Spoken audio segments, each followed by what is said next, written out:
Good evening, one and all. It's Friday, it's the end of the working week, and it's time that we jump into a little bit more variety, and today, it's MTG. Welcome everyone, hope you're doing well where you are around the world today. Today, we're going to be diving into something that I actually can't remember the last time, if at all, we did it here on stream in terms of MTG. Because we've done various bits of Brawl, some viewer games, done some Standard in best of one mode. But there is a best of 3 mode. Best of 3 is quite interesting because in between matches, or in between games, rounds, whatever you want to call it, after one person wins or loses, you then both get to go to your sideboard of up to 15 additional cards and swap in and out your deck to try and deal with what your opponent is bringing. So if you are on the back foot in game 1, you can bring something to counter what your opponent is doing, ready for game 2. The only downside is, of course, they can do the same thing. So there is a little bit more meta, a little bit more back and forth in those games, and appropriately, MTG Arena treats each one of those matches as its own game for, rank progression. So if you do win 2-0, you get 2 points of progress. And likewise, if you lose 0-2, you get 2 points of fallback. Very nifty. As I was saying, never understood how to play MTG, just used to collect the cards for the pretty art. Fair enough. I mean, honestly, there is a lot of pretty art out there. You are not wrong about that, and Edge of Eternities is no different. The most recent set has brought even more shiny stuff, especially for those of you, like me, who enjoy sci-fi. So yes, very nice to see in that. What I have for us today is something I've cooked up a little bit earlier, called Cruel Corruption. The name is just a name, but it's a name I gave it. Cruel Corruption. It is mono black, and it is built around some of the more powerful combos that mono black has to bring in Standard at the moment. So we have got Bloodthirsty Conqueror. This absolutely obnoxious card. In itself, not too terrifying. I mean, it's a flying death touch 5/5 with whenever an opponent loses life, you gain that much life. Which makes it almost, not quite, but almost lifelink when it attacks, because if they don't block, it might as well be lifelink. It deals 5 damage, you gain 5 life. But whenever an opponent loses life, I gain that much life. If we then have look at one card up, Enduring Tenacity, among other things it says, whenever I gain life, opponent loses that much life. Now the opponent just lost life. So this goes, the opponent lost life, so you gain that life. You gain some life, so the opponent loses that life, and an infinite cycle is born. Yeah, an infinite cycle. And Enduring Tenacity, as the name would suggest, is enduring. If it dies, it comes back to the battlefield. It's no longer a creature, but it still has all the other effects there. And it's not the only combo we have here. If I have a look at Starscape Cleric as well, whenever you gain life, each opponent loses 1 life. It's another loop with the Bloodthirsty Conqueror. But if I just went for that, someone could get rid of all my Bloodthirsty Conquerors, and then I would be stuck. So we instead have more options. Unstoppable Slasher. Whenever this creature deals damage, combat damage to a player, they lose half their life, rounded up. The rest of the text, don't worry about it right now. We then have over here Bloodletter of Aklazots. If an opponent would lose life during your turn, they lose twice that much life instead. So if this says you lose half your life, and this says if you lose life, you lose twice. Well, half plus half. You carry the 1 and... oh yeah, that's your entire life. So that combo together is, if this thing hits you, you die. Just done. Game over. It's happened. So rather than an infinite combo, that is a 1-punch combo. And yeah, let's get some magical Urple going in for you there, Petra. There you are. So we got those bits and pieces to make this all work, and then around it are things that allow me to get there by stopping my opponent from winning. We have Intimidation Tactics to open up by looking at their hand and chucking away something they wanted to use. Bitter Triumph to destroy whatever creatures or planeswalkers are trying to destroy me. Nowhere to Run to shut down not only opponent's creatures but also opponent's protection of said creatures. Arch Enemy's Charm, a single one that I have here to, if needs be, exile something, return something, or give a little buff somewhere. Good old card draw, Ferox Arena, I like it as a card. It may not be the best card draw card in the game, certainly in the game, but in black, in standard, but it is an effective one. I don't mind trading out a little bit of life for those cards because, let's face it, if that little bit of life was going to cost me the game, not having the cards was going to cost me even faster. Tribute to Hunger, just a couple of these. Force opponents to sacrifice a creature of their choice. I gain life equal to that creature's toughness, which means that can certainly turn around some of those large stompies into a large benefit for me. And we have Withering Torment to remove either creatures or enchantments. It costs a little bit of life, but sometimes that is necessary. Over in the sideboard, I have a selection of things as well to help us in dealing with alternative threats we come across. No board wipes? No board wipes, rather only. No board wipes.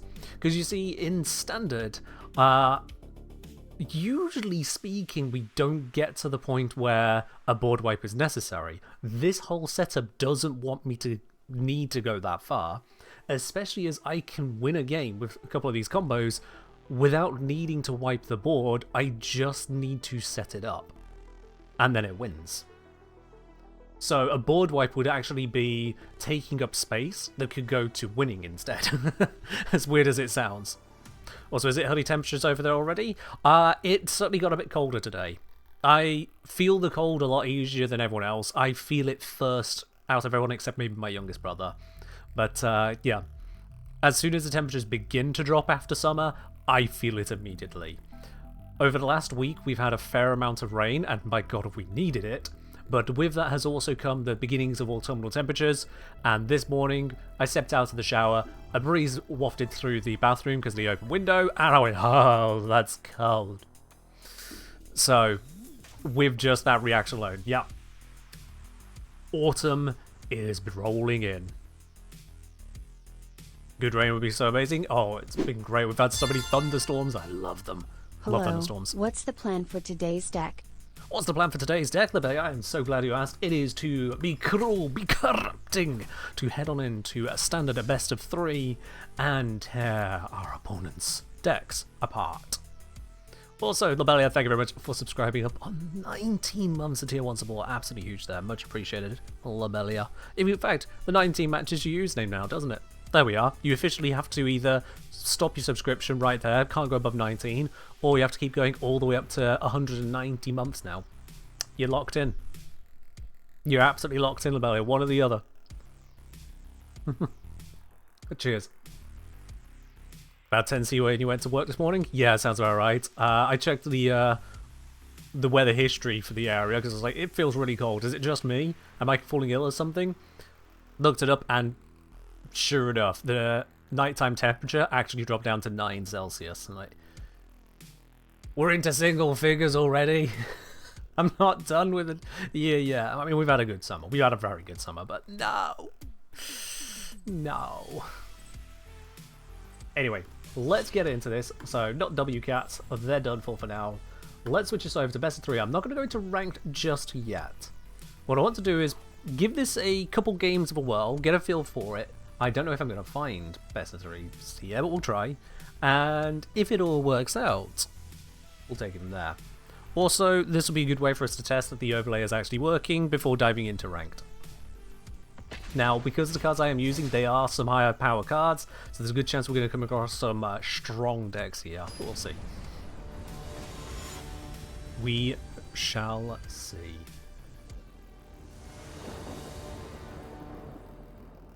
I will be on the play first, please. This is a good opening hand to do exactly that. Only the 2 lands, but it is 2 cards I can cast. Plenty of deny my opponent until I'm ready to get going, so let's keep that. And let's see, what are they playing? What's their strategy? What am I deleting? They are playing mono red by the looks of it. So, let's deny their turn 1 Hired Claw, because turn 2 I can deny another one.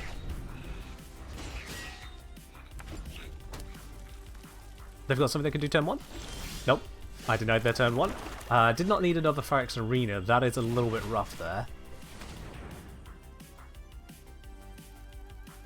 We open up, have a look at that hand again. What did they end up drawing? Dreadful Ire, that's fine. So, let's get rid of the Slickshot Show Off because it's in the air, and aerial creatures are far more threatening to this deck. He's decided whether or not to use that instant to slap me for 2. He's decided against it.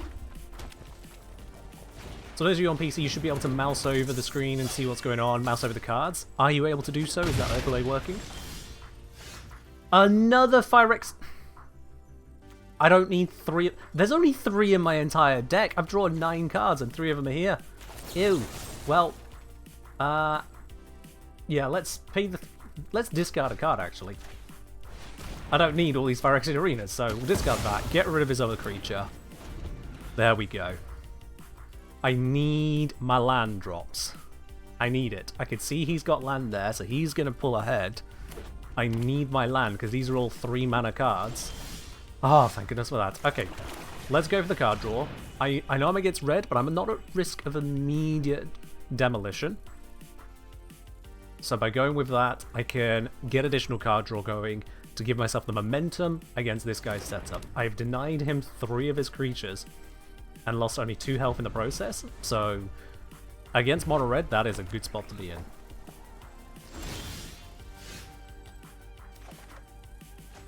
Wonderful, wonderful. There's all my land. I knew it was going to be somewhere. Let's pop down the slasher and hope it doesn't immediately die. It is going to immediately die if he's sensible, because he's got spells that should kill it.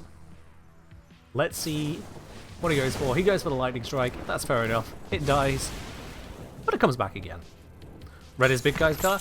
Red is go fast. Go fast and burn spells. Burn spells mean deal direct damage. Like that just dealt 3 damage there, straight up. They are go fast and break stuff.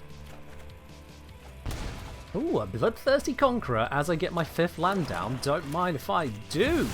Hello! I'll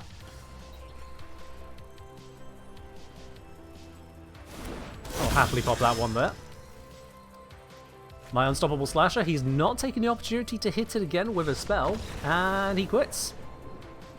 We'll go to the next round. Alright then, because they're running red, what I'm going to do here is I'm actually going to remove the Archenemy's Charm, get that out of there. I don't need to be using things that sacrifice, I don't need to be using Enchantment Destruction. I can instead go for some cheaper removals to get rid of their stuff sooner. I'm switching into cheaper removals because I'm against a mono red, they're going to be playing fast.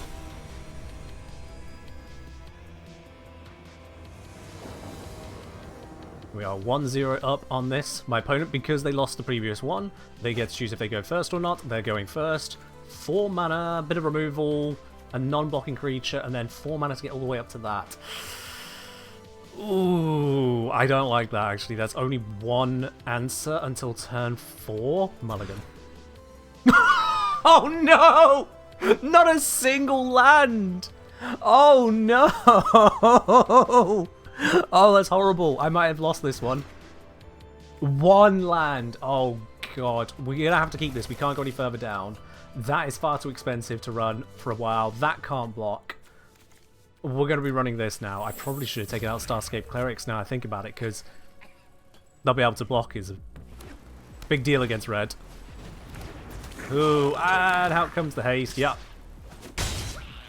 Please land, please land, please land. Oh my god, I need land. Alright, I'm going to hold this for whatever seems to be the most threatening thing. What is land? Land is the ability to cast stuff. Creatures first striking in a turn, when an opponent draws a card, deals 1 damage to them. That is the higher priority to remove. That must be gone now, because that's just going to melt me down. So yeah, land is a non-spell card. You don't cast it, you simply play it. Oh, fuck me. How is it in 3 hands and then a couple turns I'm in this situation? Screaming Nemesis, they are really trying to ruin my ability to heal. Land. I have a chat for this. What the fuck is this? I can't. I genuinely can't. I've had over a 40% chance to draw land each turn. We're about to go into my 4th turn. Do I draw a land? Finally, I draw a land. Okay. Let's remove something before it all goes wrong. What's he going to cast? He's thinking of casting something. What's he going to cast? Alright, let's see if I can at least get rid of the Screaming Nemesis. I'm hoping it'll work. Yes, it does. Good. I could have held that, to be honest, but I just wanted it gone. I've already lost half my health. My opponent has the ability to keep swinging, which is not good.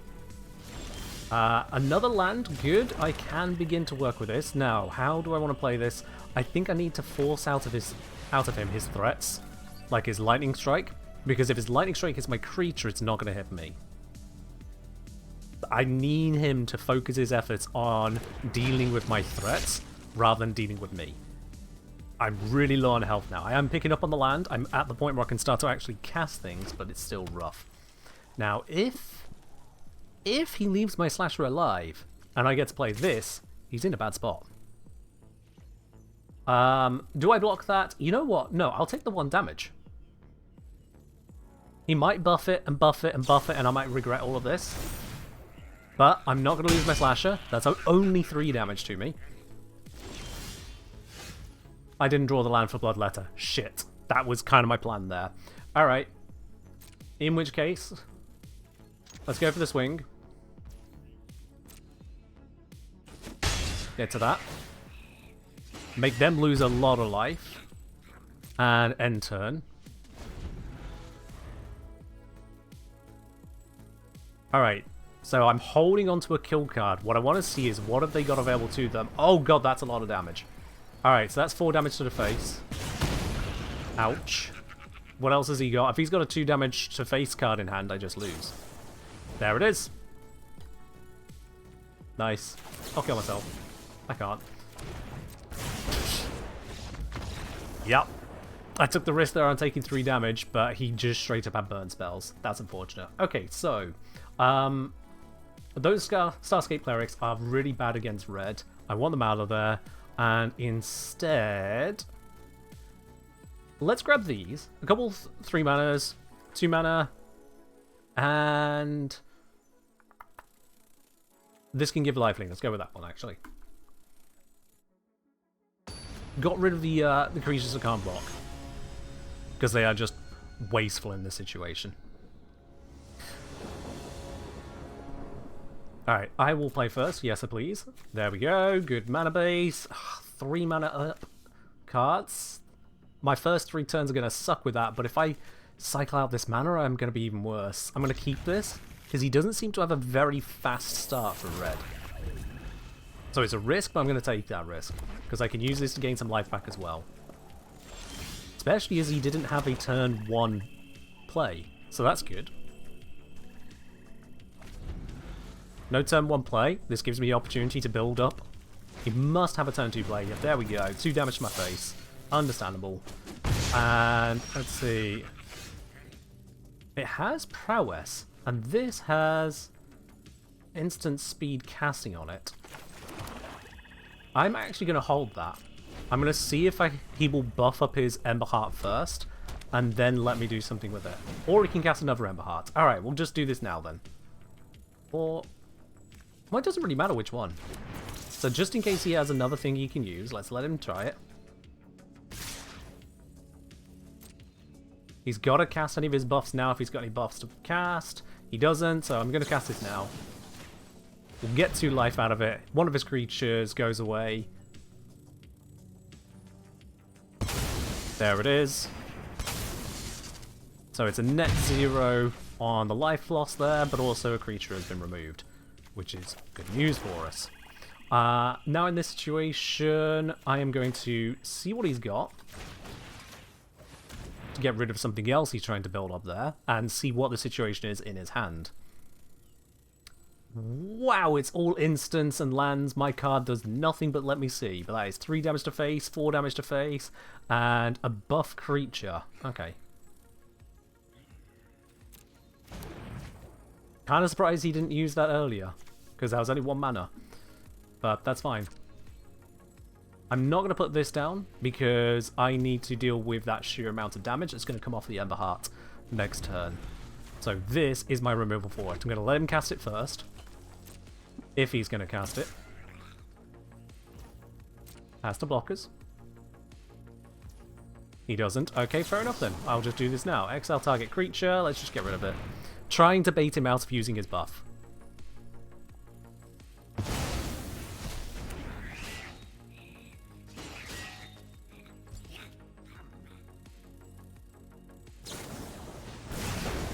Now, he's doing 3 damage to my face there whilst I'm on 18 health. That's a waste. Because he could save that for if I had a 3 health creature come out. Now, he does still have Burst Lightning, which will kill Bloodletter of Aclazots. So I'm going to do instead is I'm going to go for Ferrix Arena to, again, build up on my card draw. And let's have another look. He's got a card there. I don't know what it is. Let's just find out. And, yeah, cool. He's just got Mountains, Damage card, and a Buff card. That Damage card is kind of bad because my Aclazots, so I don't want to play it just yet. I want to see if he's silly enough to burn and try and do 4 damage to my face. Or I could just get another Aclazots, and so when it dies, I can just go, oh no! Anyway. So this is going to soak up his burn card now. There's no way he leaves this on field. He is going to use his burn card. He didn't. Why would he leave it on field? I mean, sure. I'm not that bothered. Is he going to buff and burn to kill one creature? Surely not. He must have realised by now he should have just used that first one. Yeah, should have just used that in the first place. I was going to say. There we go. Another Bloodletter. Sure, why not? Let's pop that down. There we go. We're going to hold the Shoot the Sheriff, which can't hit the Goblin Pirate. Shit. That's a problem. I could have done with removal that would hit it. Oh, he's got another Burst Lightning. God damn it. Okay, fair enough. Yep. Little bit of struggle here, but that's why I've got the double card draw. I've got more card draw than him, so...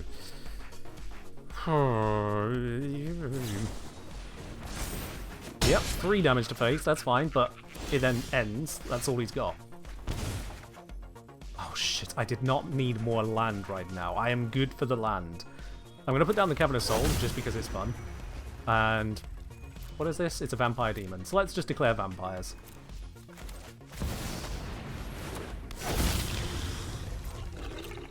So again, Shoot the Sheriff here cannot kill the Fanatical Firebrand because Fanatical Firebrand is an outlaw. This doesn't target outlaws.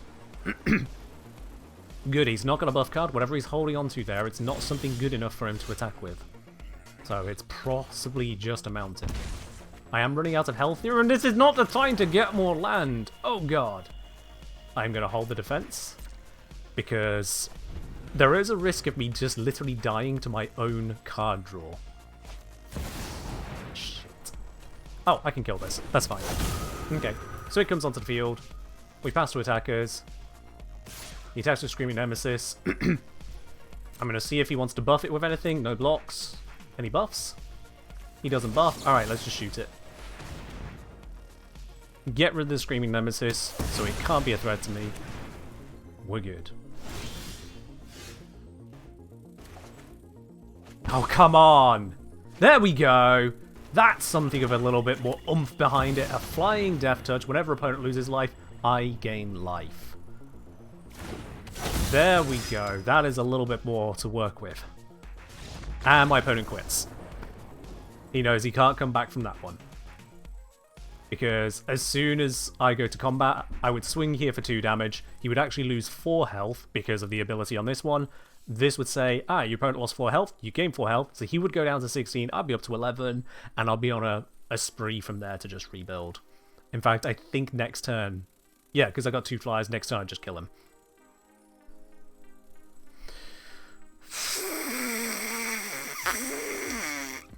Ah, okay. We're all good. Now, just with regards to asking during all that, because I needed to focus on the play there, yeah. Lands are just cards that you play. They give you mana, so as much as it shows no features on here, if you just see basic land, then it has a singular feature. Tap this card, gain 1 mana of that colour. With this kind of a deck, you want to be able to hit enough of those land drops. If I have too much land, I can still draw into value and play that value. If I have too little land, I just get nowhere. So usually about 40% land, unless you've got a good reason elsewise, about 40% is where you want to be. because without it, you just can't cast stuff. It doesn't matter if I draw into a 1 or 2 mana card occasionally, I'm going to be drawing into cards that do nothing if I don't have the land base.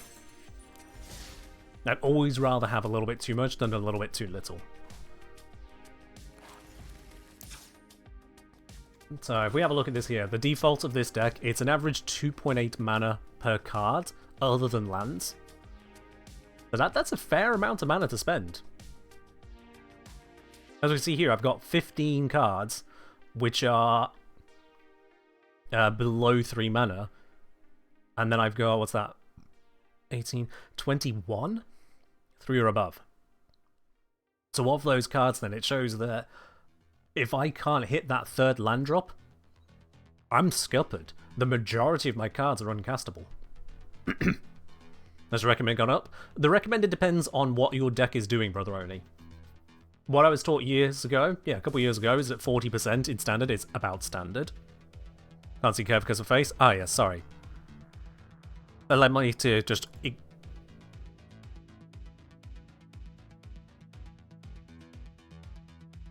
And so that should clear that up for you. The microphone didn't cut out, so I just shut up. But yeah, if you don't have the land, you're scuppered. You don't want too much land, obviously. Like I was having it there, drawing into land really screws you over. But it's still a better situation to be in. It's still a better situation.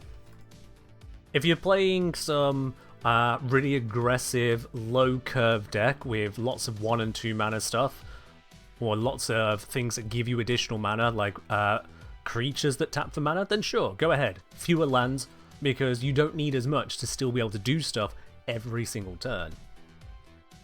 But certainly, in turn 2, turn 3, turn 4, you can't do stuff. You're fucked. By and large, unless your opponent runs into the same issue, you're done for. Jellyfish of the 0413 variety, thank you very much for subscribing there at tier 1 up onto 11 months. Much appreciated, Jellyfish. Cheers indeed on that. So overall, that went well. We're up against a pretty classic mono-red deck there. It wasn't the fastest mono-red deck I've seen, but they did manage to take me out in one of the 3 games there. Partly because I was getting absolutely raked over the coals, but it's fine. That is best of 3 in a card game as random as MTG can be. I still maintain that the whole land mana system is a weak point of Magic the Gathering. It could be a strength if it applied differently. But because it applies in such a way where you can just straight up either not draw land and can't play, or draw just land and can't play, I don't like situations where you sat there twiddling your thumbs as someone else plays unintentional solitaire. It's fine if the opponent just ends up obliterating you. It's less fine if the opponent hasn't even done anything to earn the win. They just didn't get screwed as hard as you. So, it is the weakest point of Magic the Gathering, in my opinion. The game. The weakest point of Magic the Gathering, the business, is why is everything a goddamn loot box? But aside from that, let's go into ranked, Cruel Corruption. Let's try this out in a ranked match. Best of 3, an important point for it. Because then we can tech up against our opponent. Like I teched up against that mono red there, I switched out cards that wouldn't work, and switched in ones that would work. I don't know if my opponent switched out anything. I think they may have switched in the Screaming Nemesis because it counters life gain, and that would hard counter a lot of my options.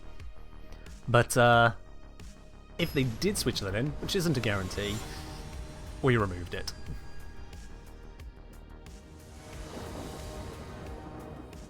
Ooh, I get to choose. Excellent. I will play first. Almost always the correct choice. And not the greatest opening, but I will take it. Because it's got a solid mana base. And it's got options. There is also that Brother Only, yes.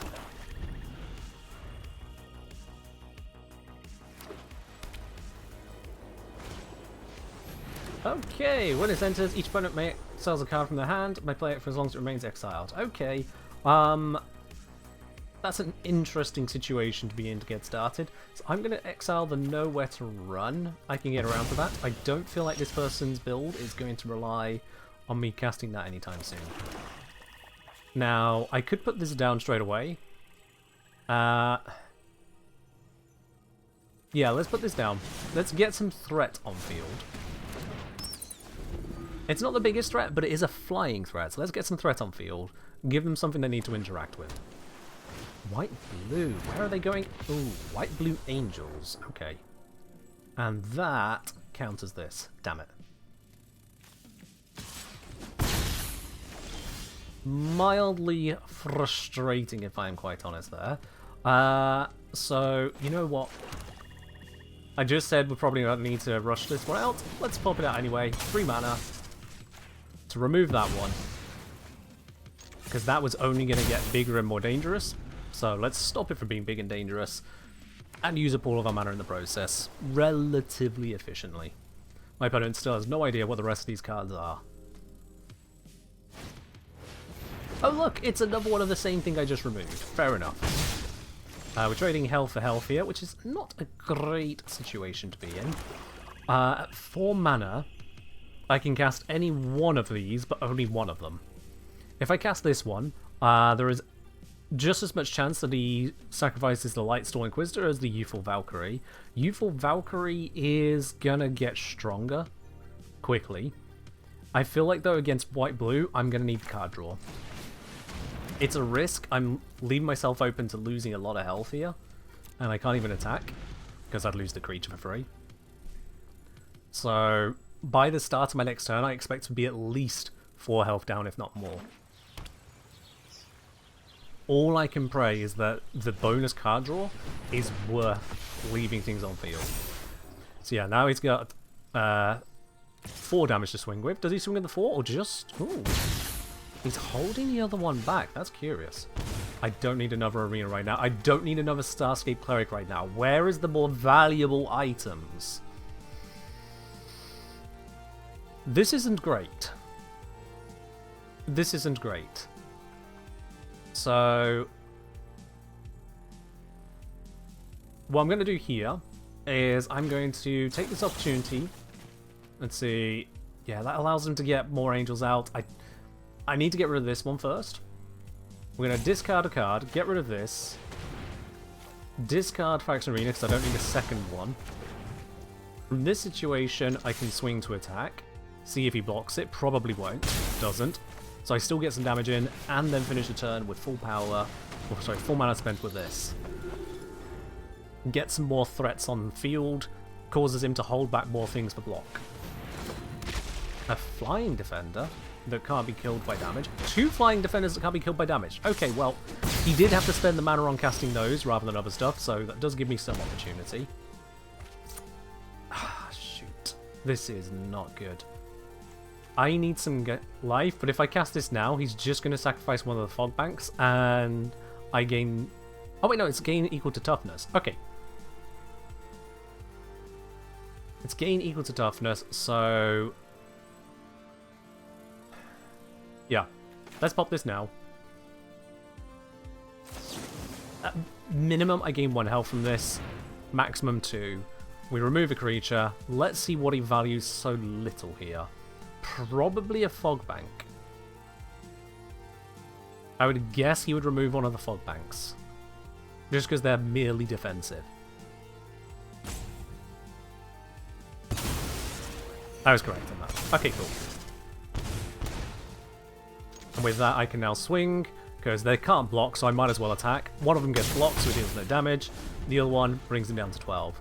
I am going to come down another 5 health here. I am running out of ways to not die.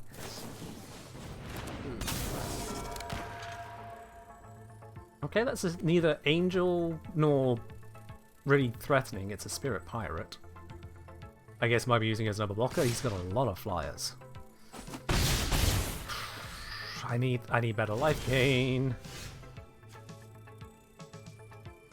Yeah. If I... This isn't great. So I can pop that down. I can pop this as a blocker, assuming he doesn't counterspell it. White-blue, there's a very good chance. There's not. Okie dokie. We'll go to combat. Exile target creature opponent controls until this enchantment leaves the battlefield. That is definitely going to be taking the Unstoppable Slasher. There's just... yeah. Fair enough. I'm going to swing with both of these, because I might as well. He's probably going to just block one, let the other one through. Yeah, nothing I can do about it. That is the sitch there. He has got 5 damage threat against me, but I am holding on to removal. We go into combat. We'll do it now. Discard a card. Kill that one that's up in the sky. Discard this. I can no longer cast this because I'm going to take 3 damage still. And I lose 1 from Faction Arena. I'm basically dead next turn anyway, but you never know. I might pull a rabbit out of a hat here. And by you never know, I mean I'm not going to pull a rabbit out of a hat here. I've lost this one. But we know what we're up against. And so for the next game, I can try to counter it. Okay, sure. Go ahead and tap one of those for the scary 2 damage. Oh my god! Good game. I'm gonna commit suicide. There we go. That was a bad situation to be in, but we can turn this around. So I feel these Starscapes, I might want fewer of them, to be honest, in my opening setup. So let's drop those out. We'll keep one in, but I want a bunch of stabs. Cheap -2/-2 removal will get through them. Also, they don't appear to be running Planeswalkers, so I could drop these for Shoot the Sheriff, because they're also running stuff which largely Shoot the Sheriff should hit. They did have at least a pirate in there, but mostly it should be okay. Excuse me. So with this, I should be in a better spot to handle what my opponent has. Let's see how that comes together, though. I'll play first. Where is my land, please? Please do not do this to me. This is a beautiful hand, except for the land. Mulligan. Okay. 2 mana, 2 2-mana things, an excess item that I can put one away. My opponent starts with 1 card more than me and gets a draw on their first turn, where I don't. So they have massive card advantage right off the bat there. But that's the way it goes. We get another bloody Starscape Cleric to start. We'll see how it goes. There's that horrible 1/3 again. I am not going to make the mistake of just trying to deal with it for now, because I could shoot it later. Instead, I want card draw. It does mean the Cleric can't attack, but to be honest, its job isn't to do that anyway. I need to get to my combos which can kill the person, not just sit back and hope.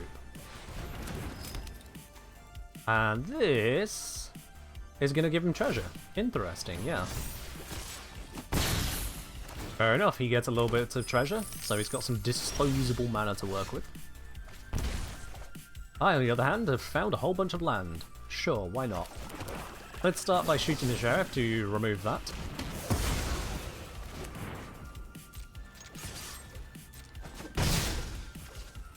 Removing the creature ensures he definitely had no way to untap it to kill my Cleric.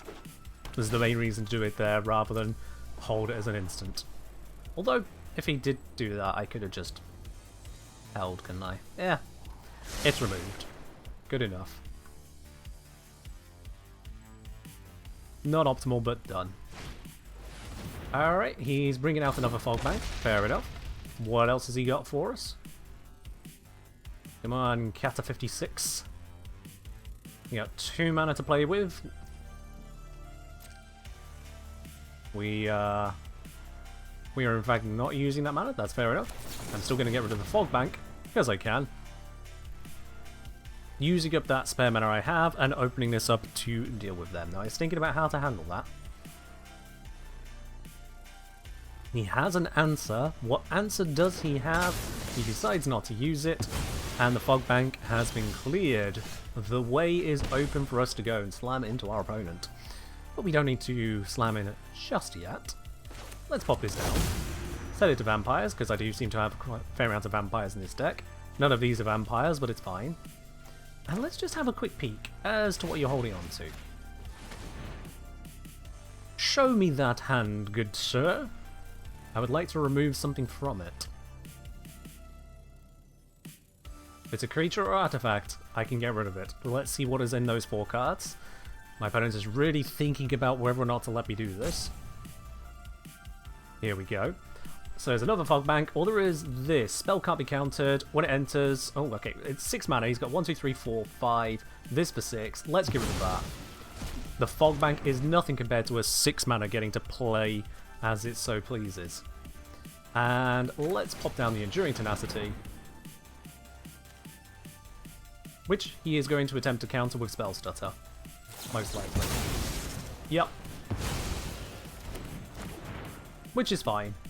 You know, Enduring Tenacity is the same part of the combo as Starscape Cleric, so not getting that one doesn't ruin me. At the very least, his counterspell is now gone as well. What is that? Other creatures flying get +1/+1. Okay, yeah, fair enough. That actually makes the fog bank a bit more dangerous.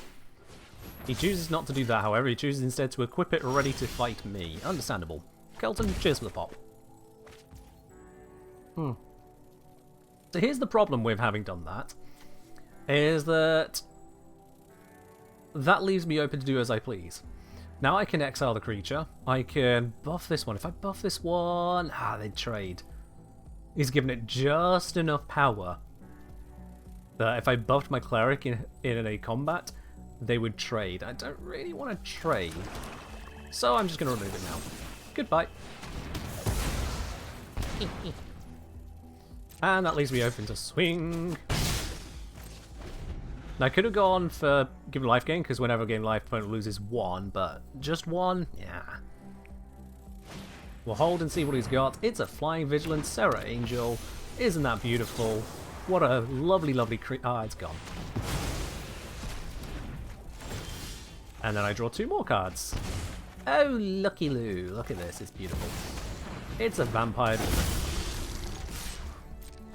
Now, when he loses life, he loses twice as much. And I've actually taken the hit point lead. By playing that land, he's shown his hand.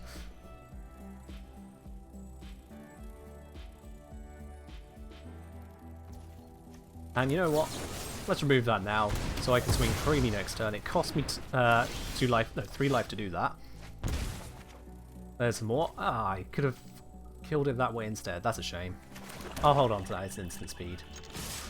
We swing, bam, bam, double taps. He is now 1 turn away from death. Is a random skill point redeem supposed to still be around? Random skill point.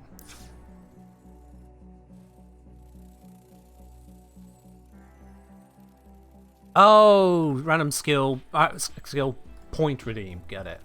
Yeah, I should have turned that off. Sorry. That's been there for a week. Oops.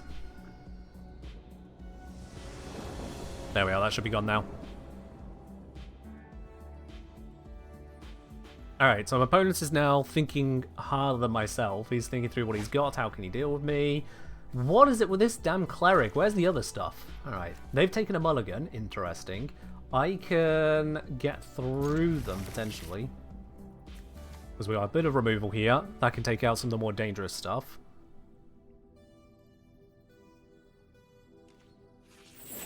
Yeah, so they've gone down 1 card. And 2 technically because they also went first. Double stab? They do have a few 2 toughness creatures, so this does give me some interesting removal options. However, that one is a 3 toughness, and so needs a stronger touch. Instead, we'll just play the Starscape like I've done the last couple of games of this one. open it up from there. Another youthful Valkyrie. Not great news for us, but we can, again, get through removing things. What I'm actually going to do here is see if I can get a cheaper removal. So I'm going to swing with this, which he's probably going to let through, wondering, why are you swinging with that one this time? He's going to see right through it. He's not going to... Oh, he's blocking. Okay. Well, that sucks, because I can remove your ability to kill my creature, whilst my creature gains the ability to kill yours. Yeah! Because I can use this to take out the bigger one later. He swings for 2, and that's his turn. Interesting. That's his entire turn. Okay. Let's just swing. Yeah. He's got no instance whatsoever. I think I take the opportunity here to remove the youthful Valkyrie, and I'm just gonna straight up blow it up. Whilst he's got no instance by the seems of it, nothing that can react, just take it out. I'm low on the health in comparison to him, but it's only 4 points difference. 5 points difference. And let's kill that one.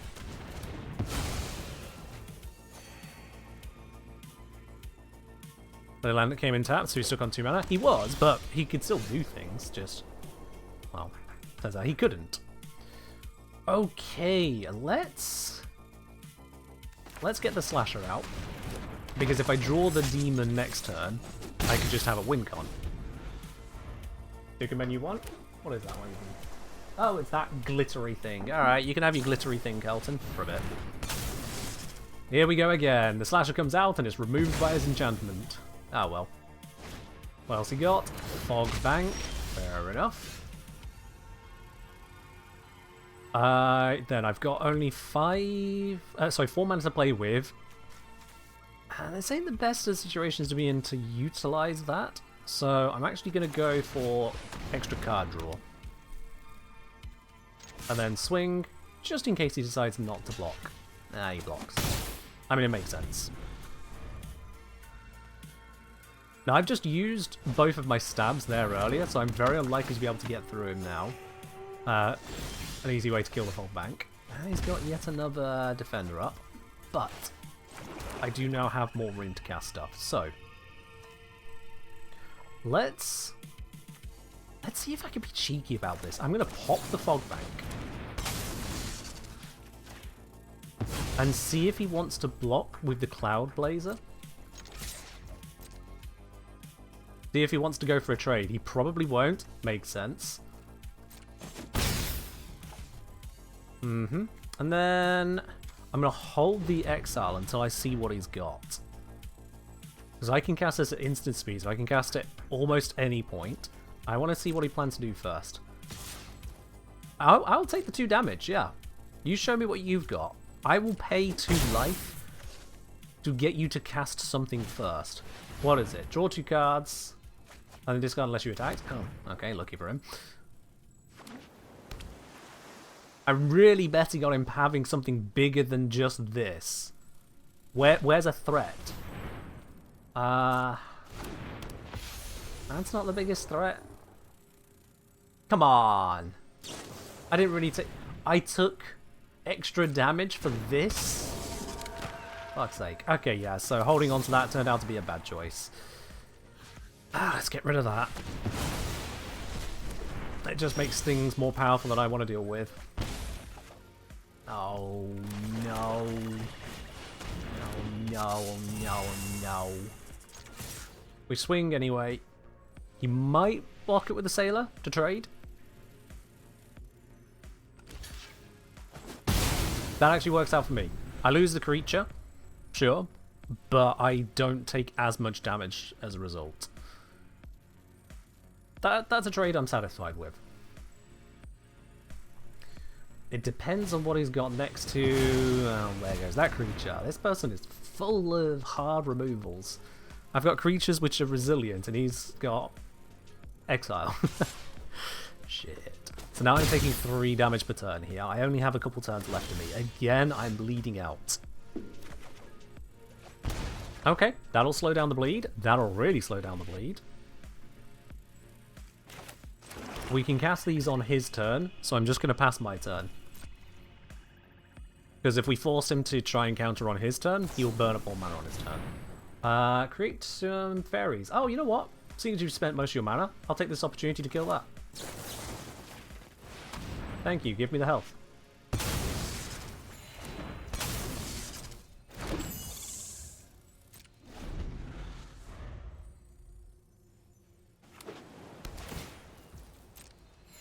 It just guaranteed that that spell would resolve. Oh, no. Oh, that's not good. I'm in a bad spot. It feels wasteful, but honestly, I need every hit point I can get right now, so let's just take one of those away. Please, please, please, not land, not land, not land. Oh, no! He's going to deal at least 5 damage to me here. I lose 1 from my Phyrex Arena. I'm going to have 1 health left. If he has any kind of buff, I lose right now.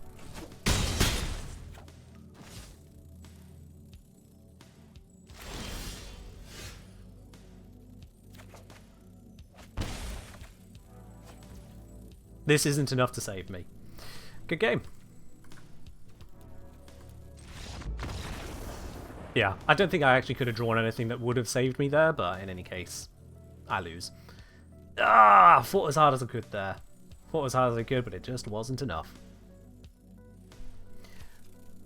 23 cards drawn. There's a lot of cards. 23 cards drawn. 10 of them land. That's pretty much as expected, to be honest. Yeah, that is pretty much as expected.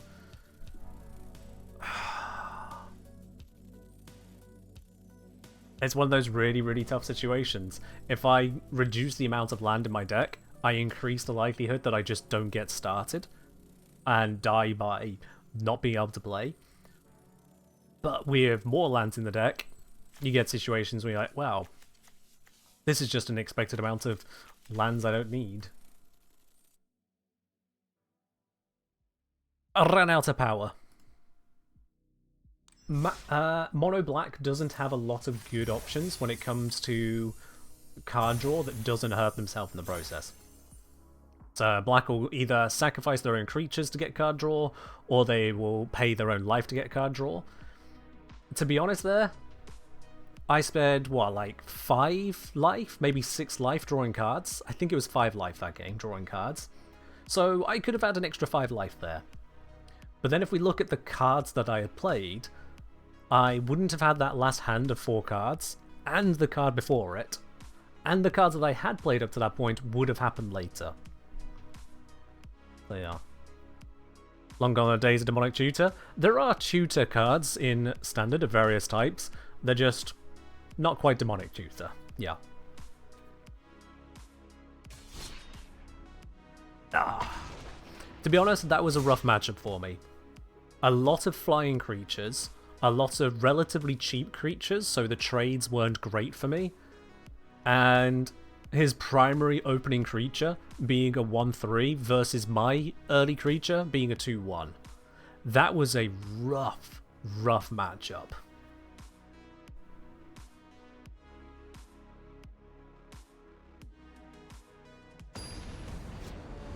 So yeah, sometimes it goes like that. I did my best to tech against it, but there just wasn't enough power in it.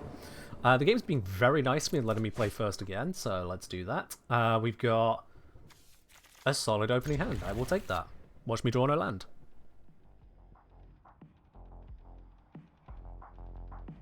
Does it make sense to reduce cards in your deck if possible so you won't get, I want to say, 8 lands while having the same chance to draw them at the beginning? That's why there's a minimum of 60 cards, Alex, yeah. So you can't just go, oh look, I've drawn 7 cards. It's exactly the 7 cards to just go, I win the game.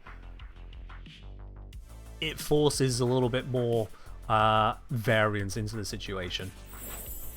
Turn 1, we play that and nothing happens.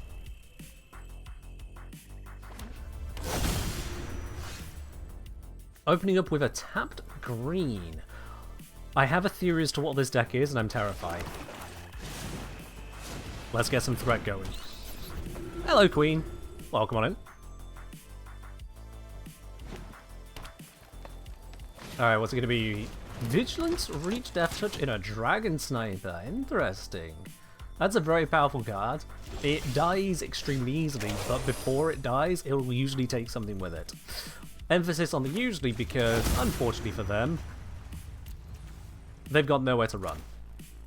I'm going to get rid of that now, gain life in the process, remove his blocker, and go ahead and swing at his face. Yeah. Very correct, yeah. Brother only pointing out, in Standard, which is the game mode we're playing, a 60 card deck is the minimum size. It can be anywhere bigger, but it's recommended to just be 60. And unless it's a basic land, like Swamp or Forest, that says basic land, you can only have 4 copies of any given card at max in your deck, unless the card itself says otherwise. Alright, Scavenger Goose. He's powering that up. I am very scared as to what he could have coming out, so because I'm scared of it, I'm not going to play my Unstoppable Slasher. I think, let me think, actually, no, he can't get it out next turn, so I'm going to play this. He can't play what I'm scared of next turn, but as soon as I see 3 lands down there, I need to hold removal. Right, I need to hold removal now. Because there is a 4-mana card that, when it is tapped at the start of their second main phase... Interesting. If it's tapped at the start of their second main phase, they get to put any permanent from their hand onto the battlefield, regardless of its cost. I will kill that, yes. I'm going to lose my creature for it, but my creature comes back, yours does not. So, that's a trade. And that one was a temporary creature, it goes away because it was walked in, that is fine. Okay. I've got 2 lots of removal, we hold both of those, swing with what I have got, and just move to end turn. Because if I cast Enduring Tenacity right now, I am at far too much risk, depending on what he next casts. So casting this one, when it enters, do a thingamajig. That's cute. See, I held removal, so now it's gone.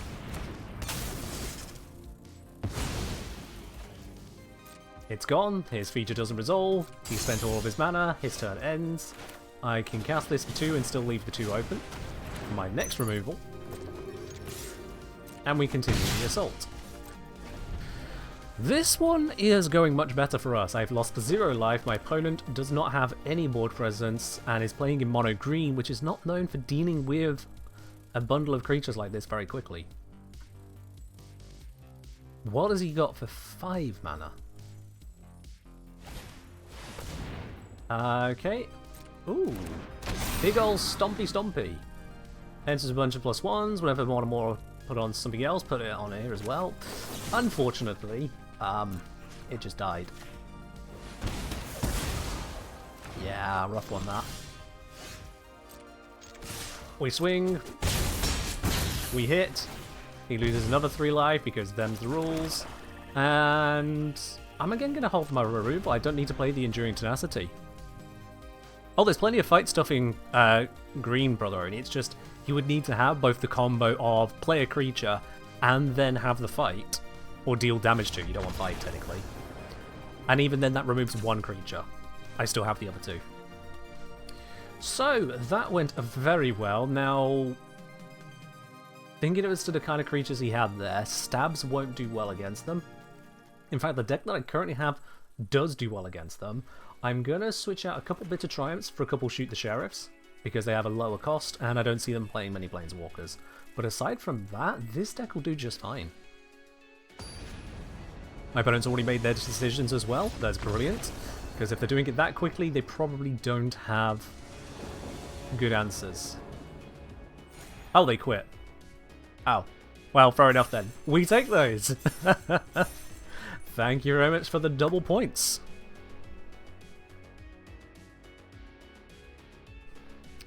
That wins. He looked at the setup, he went, mono green versus mono black, I'm out. Considering he's not playing one of the high meta go fast mono greens, understandable. And we earned ourselves a Ruin Lurkerbat. Yeah, okay. Let us continue. So yeah, against the blue-white player I lost 2 points. because I won one game but lost 2 games. But against the green one there, I won the first game and technically won the second by them forfeiting. And so I gained 4 points. So that's a net +2. How is a Ruin Lurker Bat white and not black? I would have to look back at the card again to say on that. Also, did I miss a colour change with all that? No, I didn't know that. That was... It's glistening behind me. Okay. We'll leave that for one more, but then I know it is a bit distracting.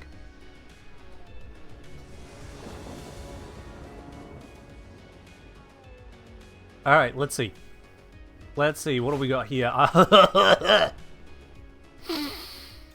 can't take this. I can't. My opponent's mulliganed. I'm not taking this. 5 land and 2 removals? Fuck that.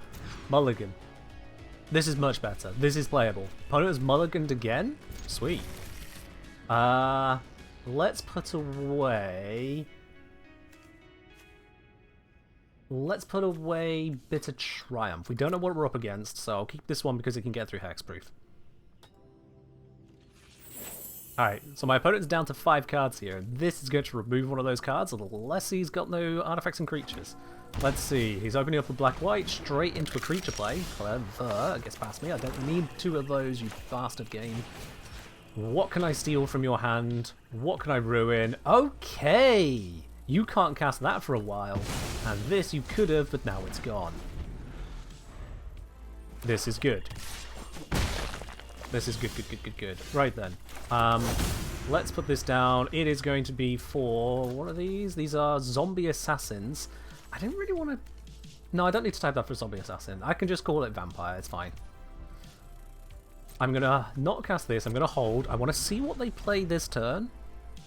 If it's nothing, I just take out the Forsaken Miner. Yep, alright, we'll take out the Miner.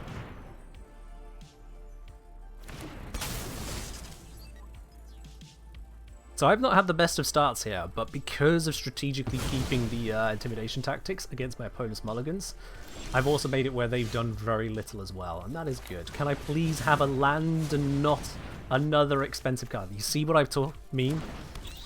If you don't draw the land, you just can't play all of these cards. Please. I beg of ye. Oh, damn. He spent 3 mana to melt that. Alright, fair enough. What's he got here? A 1-1 that when it dies turns into a flying 1-1. Understandable. Have a nice day. I still can't draw a land to save my life.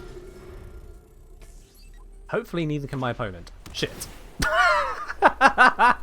Alright, that's coming out next turn. And we'll give him yet another land. Ah, hey! There we go, there we go. Now, do I go Slasher to hold the line or card draw? I think Slasher to hold the line. Yeah, Phyrex Arena, it's a risky one because it's 3 mana to get going, but once it gets going, it's just a constant double draw. And that's a huge damn deal. It's relatively slow, but like, what are my better options, really? In mono black especially. I could splash colours for card draw, but then if I'm splashing those colours, I'm at risk of being mana screwed on mana colours. Alright, I don't need to endure into nasty here, necessarily. Let's swing with just the Starscape Cleric, actually, and go into the Phyrexian Arena. The Slasher can hold the line. Now, he might sacrifice his Simulacrum straight into my Slasher. You know, just whack it into it to get the card draw.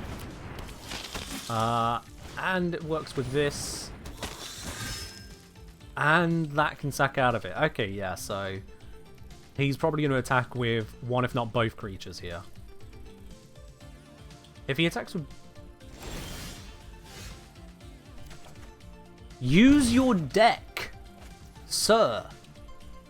Alright, fair enough. Well, let's see. Whenever this creature, another creature, artifact you control dies, I lose life, he gains life. Sacrifice another creature artifact, put +1 on this. Send the cleric for now.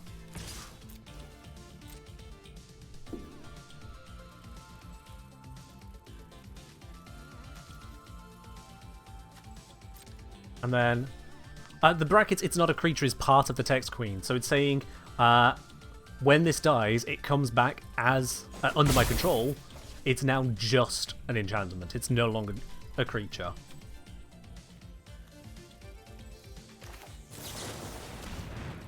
Fuck it, I'm going to play this now. Let's see. If I remove this, which allows his sack outlet, he's going to want to try and start burning stuff now. But he's going to have to burn all 3 of his creatures if he wants that to save it. Which is what I'm trying to get him to do here. You need to kill all 3 of them to save the creature mate, and then your creature can still run into my slasher and die. Oh shit, no, he can just sacrifice the bug, can't he? Ah, yes. Oops. Mistakes were made. Fair enough, fair enough, fair enough, fair enough. Mistakes were made. Oh, another one of those. That's fine. He's now out of card draw. He is top decking. He can surveil to have a look at what's coming, but he is otherwise running down on his options here. Problem is, so am I. Oh, if only I had the land to play you. If I had the land to play you, I have a win right now. Shite. Okay, that's fine. What I'll do instead... This can't block, so I'll just swing with it. We hold the slasher back, it's still a defensive line. And by God, do I need that defensive line right now. Oh shit, he's going to generate a bug with that, isn't he? You little shit. Well played, well played. Yep.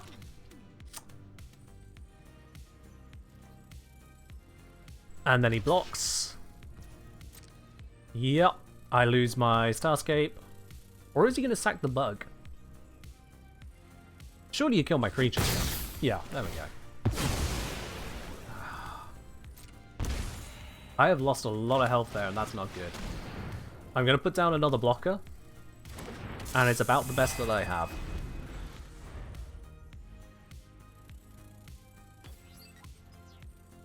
He's got a lot of damage on field. I don't know if I actually get through this.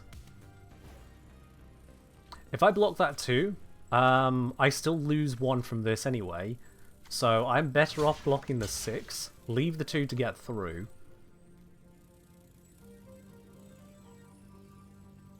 Nah.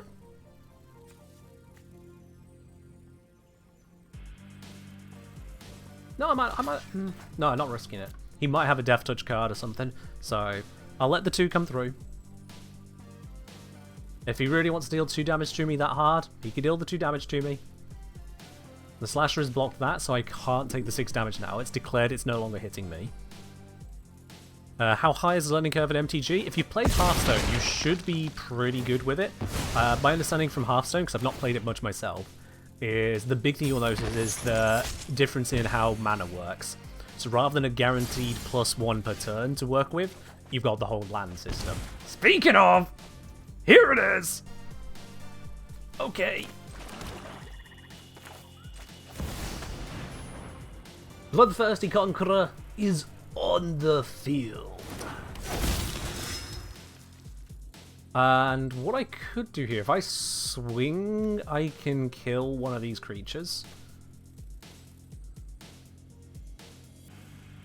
I'm going to take that risk. No, I'm not going to take that risk, because if he kills my Conqueror, I might just die.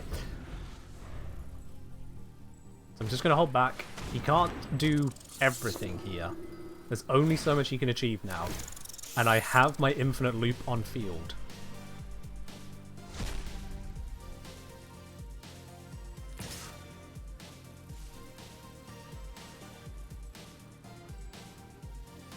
He's chosen not to deal damage to me. Attacking a card. I lose a life. Yep. Does he have enough to kill me that way?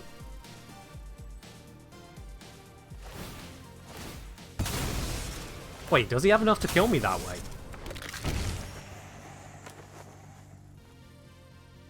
Mother! He has enough to kill me that way! No! Don't you dare! Don't you dare! Don't you dare! This is mortifying. He's gonna sack the whole lot. If he sacks Lord Skitter and then he sacks the other one, I lose 2 life. He wins. No, he wins this bout, but he still wins. You. Motherfucker. That's mean? It's magic.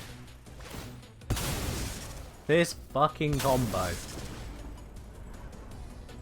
Ah! Right.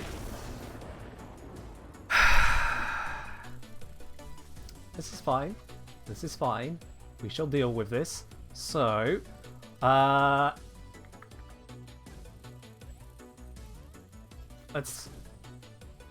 take out a Starscape, and let's take out a bit of Triumph because they're expensive to play. Let's take out an Intimidation Tactics and go for triple stab. Yeah. I think that's going to be about the best option I have there.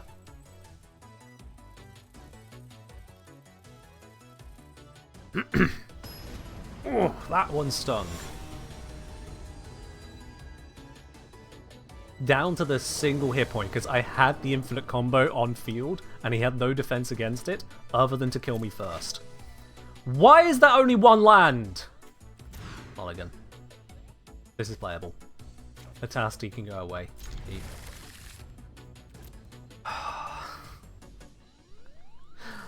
Oh god.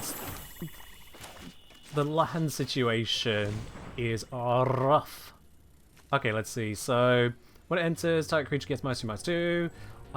Or just take out this because it's got warp. Goodbye.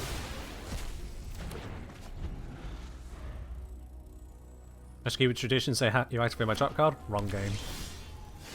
Alright then, let's go ahead and remove another thing. Let's keep dismantling. What have we got over here? Nothing new. So, he's got plenty of land, and otherwise an instant of whatever he drew. He drew something useful. God damn it. Let's get rid of it. Yeah. Just the 1/1 trade, but still, it's gone. I burned through basically all my cards, but I can play this.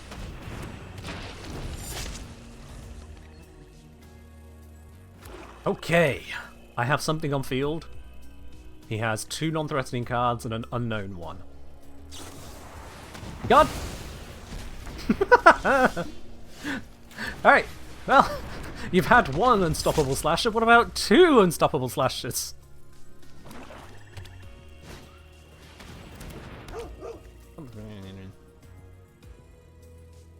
Okay, yep, okay, that's fine, yep.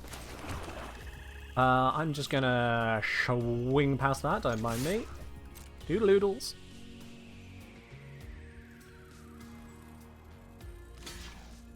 Alright, fair enough. Well, you want to keep your creature, but, you know, fair enough. What's that going to do? Oh, I see. Oh, you want to buff that so you can get some cards. Oh, that's cute. Let's just make sure that doesn't happen. Card draw denied. So now he's top decking.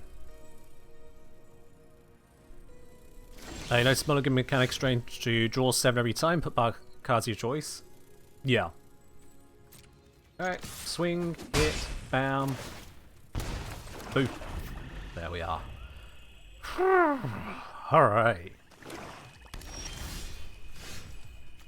I'm not going to reveal that that's a land card.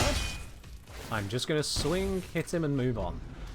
He doesn't need to know that I haven't got something I can play here. In fact, I'm going to hold control to make him feel like I've got something.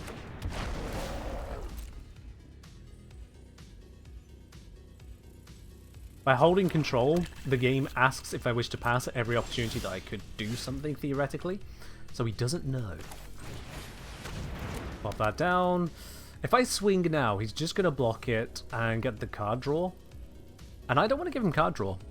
So, no. No attacks. End turn.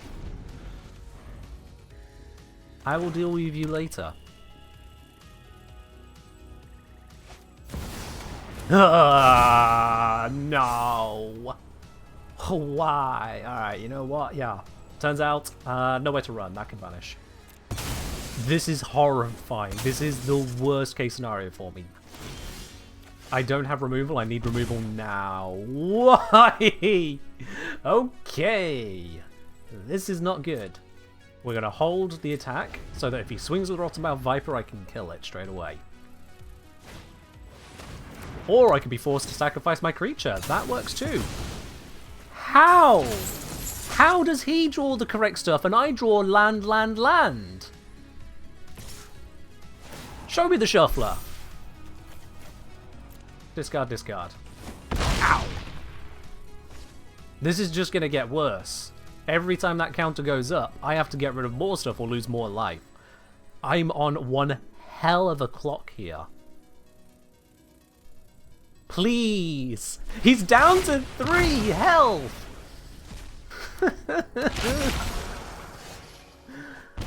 That's not the answer. That's not the answer!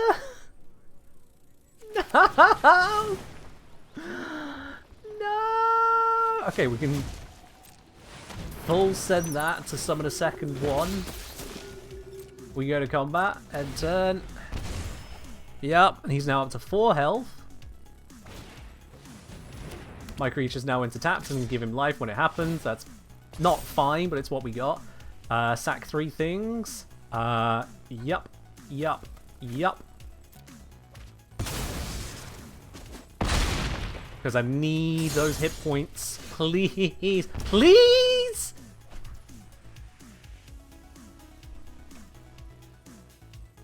How many lands did I just discard?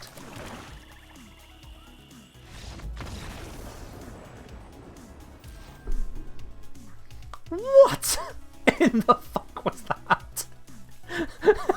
He gets to a card which can do something, and I get to sit there and watch it happen. Achievement completed. Death and power. Fuck you, game. Fuck you.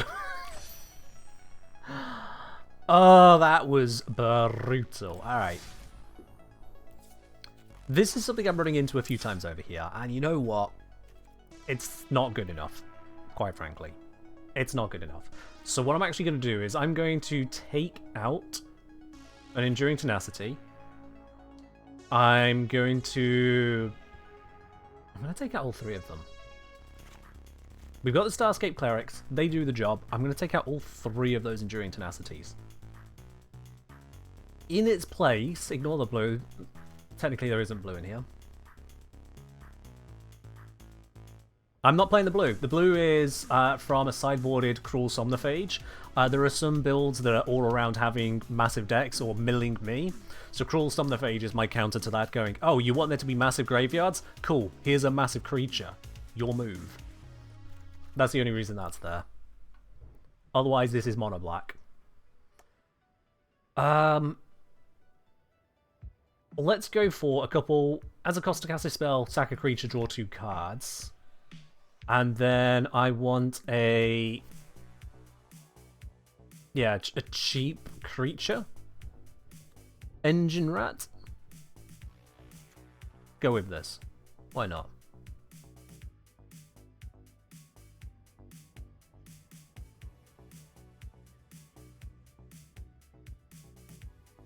Although Fear of Lost Teeth can allow me to take out some of their creatures occasionally.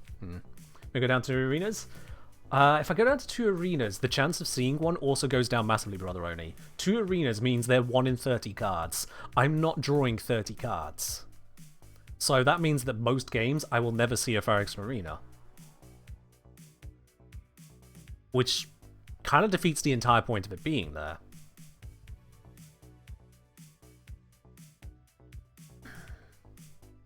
But I suppose if I'm going for card draw through Corruptive Conviction, it's not as big of a deal, is it?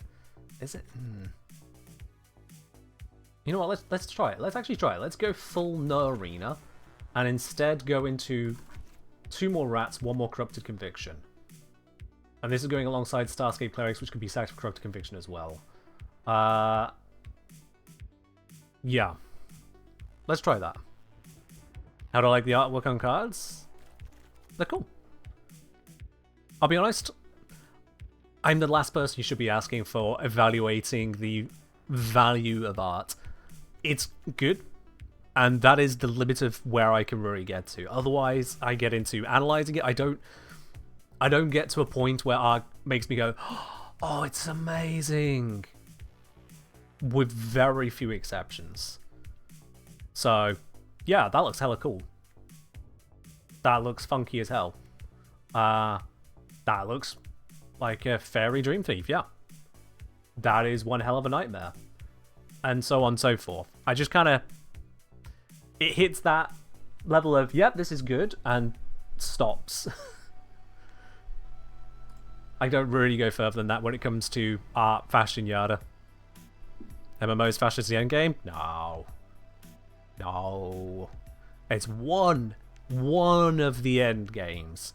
MMOs have different roles. You've got your tank, your healer, you've got your control, you've got your merchant, you've got your skiller, and you've got your fashionistas. Not an exhaustive list. I don't have to be all of them. Alright. Changing the way I approach card draw here. Let's see how that works out for me. Granted, I don't have a lot of cheap creatures for the Corrupted Conviction to go off on. But it's trading off of the difficulty in getting those creatures out in the first place. Because, yeah, the Fire Action Arena, it feels like a good card to me. It feels like it's a good one, but then at the same time, I need to spend 3 mana, play the card, to then, on future turns, gain cards. So it's 2 turns of, 2 draw steps after I played it, before I'm a net positive on cards, let alone the mana. And this is an immediate play on those into some fancy stuff, so we'll keep that. Maybe I am just trying to play too much fun, big stuff, and the game just says nah, maybe. My opponent has taken a hand with no land? Or are they intentionally filling their grave?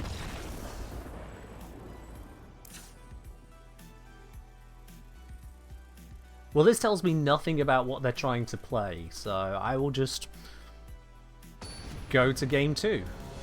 They really shouldn't have taken that hand. Maybe it was a misclick, maybe they just weren't paying attention.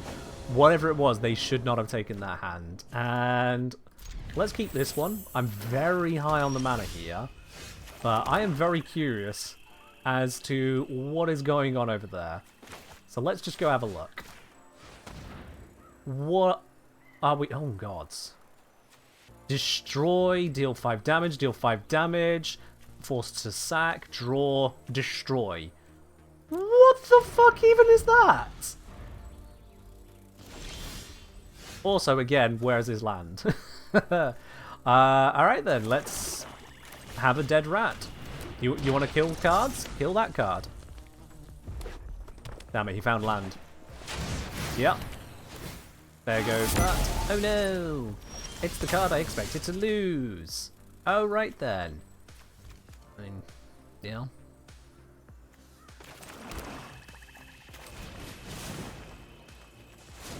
Let's just pop down a Starscape. He might kill it. If he kills it, he kills it. That's a tap land, so that's not going to give him the easy way to kill it. And he can sack that to gain 1 life, which doesn't seem amazing to me. Can I please not flood? Please, please, please don't flood me. Please, please. I don't deserve this. Uh-huh.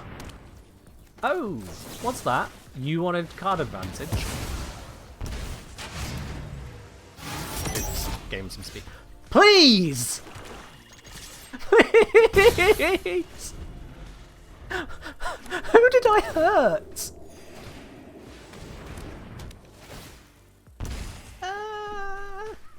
He's got his land now. He's got options. That's not good. When a dragon you control ends... Stop! Oh, my housemate's gonna hate me. I'm shouting so much, but this is infuriating. I don't get it. What is this? Oh, look, it's a dragon.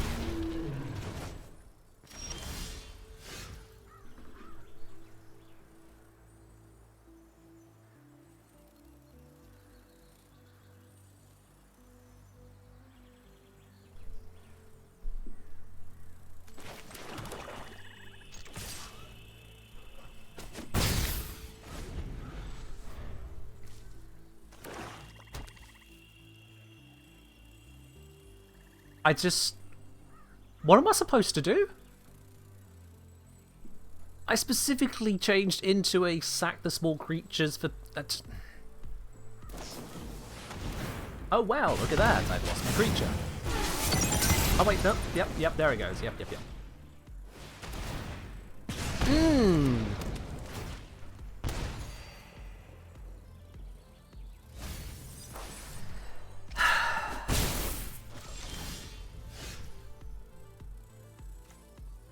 I mean, I put this down and it just dies. So, sure. Looking forward to losing the next one.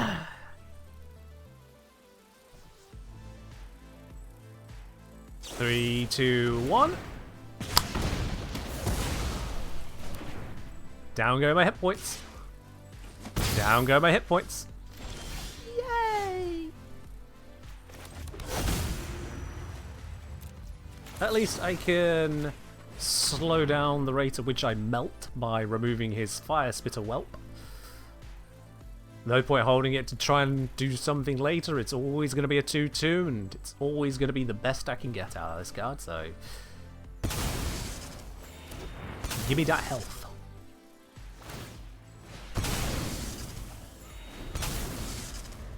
Yep. Bitch. 17 cards, 10 land. Oh, sweet. Yeah, I got rid of the Phyrexian Arena for this.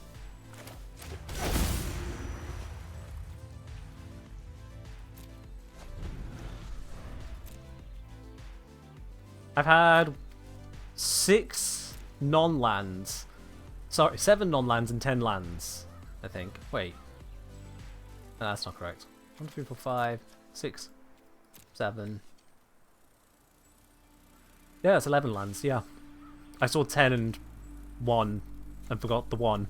11 lands to 7 non-lands. I just... Oof.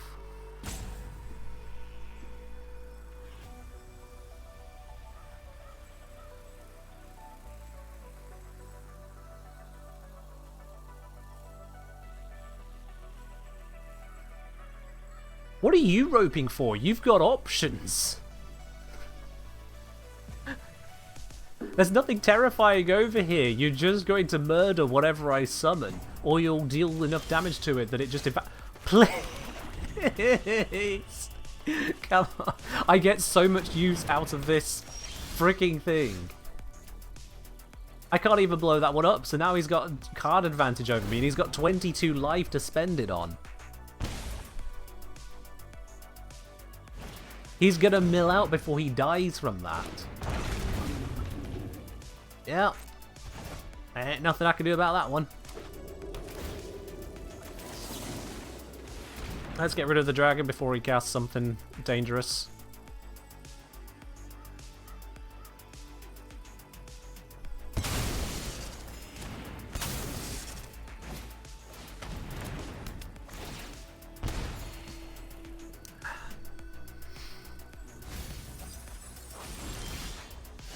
Okay, time to lose this creature.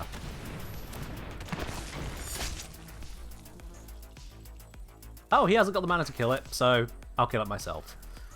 Because, let's see, yeah, those are instants, so he could actually kill it on his own. He could double kill it before I get the card draw, so I'm just going to kill it myself. Huh. Okay, then. I found some creatures, and I had enough mana from 20 million land draw to actually cast it all in one turn. Say hello to my little friends. Yeah, that's fair. That's just fair, yeah. And then kill the other one as well, yeah. Exiled, no less, yeah. Oof, double exile. Wait, why didn't you just exile the one that comes back? If you kill the one that can't come back and exile the one that does come back, there wouldn't be any creatures left. Why would he leave me a creature? Well, mistakes. He is only human with 22 health. And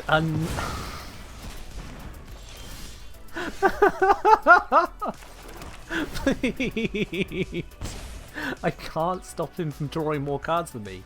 So he's just going to have so much he can do. And I've got nothing.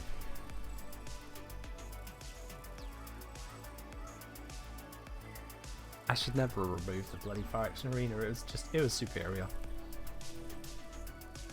It was just superior. Actually, no. It wouldn't be superior. I'd be dead. Because I'd have run out of health. How do I have so many lands? Because the game is being harsh on me. I have 24 lands on the deck. 16 of them are here. And I haven't gone through half my deck. There are 8 lands left in those 33 cards. And he's got a creature on field now, so I'm just going to die. I have run out of steam. I have run out of chances. I have been shot, stabbed, wounded, brutalized in every way possible. We know where this is going. 17 lands later.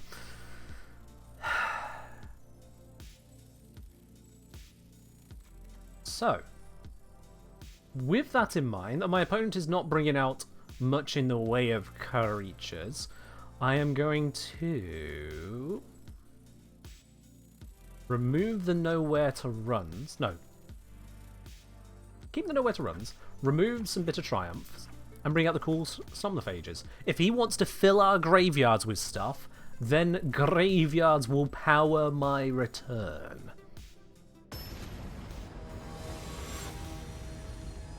Is there a bug that doesn't shuffle after market? There's no bug. It's been checked time and time and time and time and time and time and time again. Sometimes you just get unlucky. I didn't draw only lands, but I did draw far too fucking many. Speak of the devil. But I'm not going to mulligan, because I need every chance I can get here. Let's reduce his options. Let's see. Well, it's the dragon. It's gone. And now we see the rest of his setup, which is, again, a lot of removal. He's probably going to kill this straight away. But if he kills it, he's spent the time killing it. Yeah, there it is. We're going to hold this, because he's probably going to put down the arena next. There it is. And there it goes. His speed goes up by 1 because I lose some life for killing it, but I've got rid of his card draw. Speaking of card draw, this doesn't work if I don't have creatures. This is the issue with black card draw. You need creatures to get the cards. But not just need the creatures, you need to kill your own creatures to get the cards. Like, I don't have the creatures. Alright. This is going to be a pretty weak, cruel somnophage, but boy howdy is it going on the field. End turn. He didn't kill it. Interesting. Each opponent loses life. Yeah, you do your thing. Go ahead and surveil. If you put things in your graveyard, you just make me stronger. Although it's only based on creatures, not full graveyard size. Which is a shame. There we go. He's about to try and kill it, so I will kill it myself.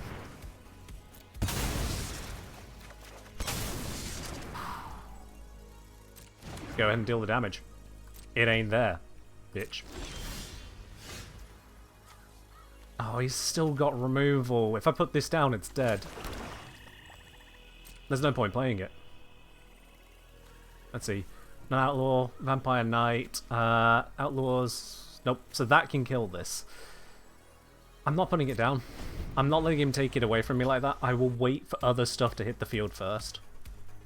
I know he's got his own set of card draw, and so this ain't the best, but there we go. So I can play this, which gives me 2 creatures, and he might try and remove both of them naively.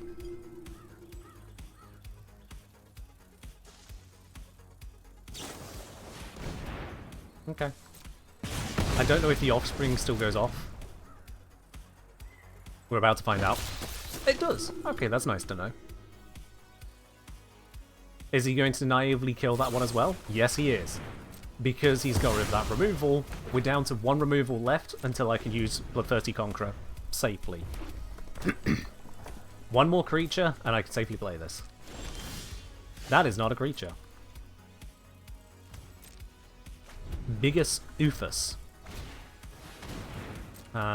He's gonna once again stab me, heal himself, surveil 2. And surveil is nice because not only can you put stuff into your graveyard if you want it to be there, but more importantly, the next time he draws something, he knows what he's gonna draw and if it's what he needs. Yes, I would like a creature. How many minutes dies? There's an instant, fair enough.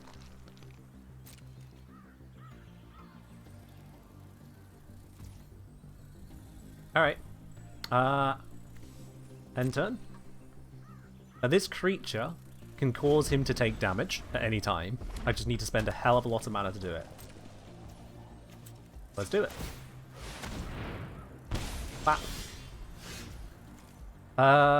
Exile artifact or creature card. I already know that's not one of them, so I'm going to cycle it. The benefits of already seeing his hand, I know that it's useless to use that.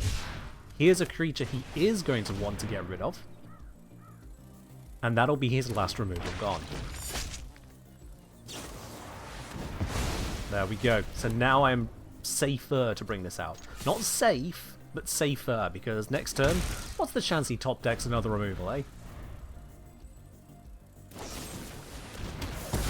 Well, turns out there's a very high chance, but it's gone. He spent it on the 1/1. It did its job. Yeah, you can go ahead and get one. Now, what's the chance he top decks another removal?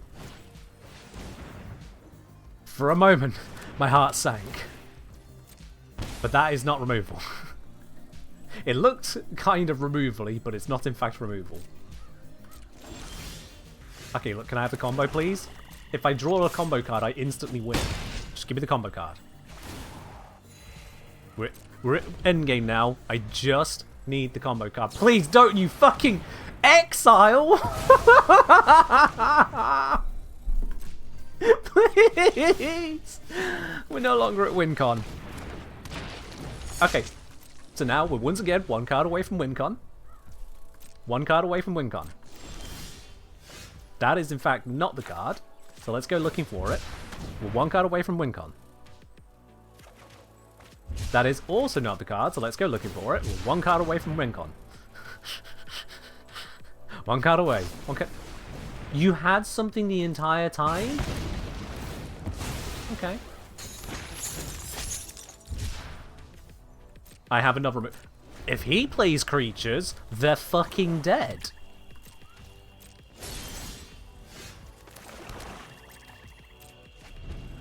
We're back at 10 lands. Double-digit lands in this very much not ramp deck. What has this become? I'm not sacrificing that creature to draw 2 cards. I refuse. Unless he tries killing it himself. I just should shut the fuck up.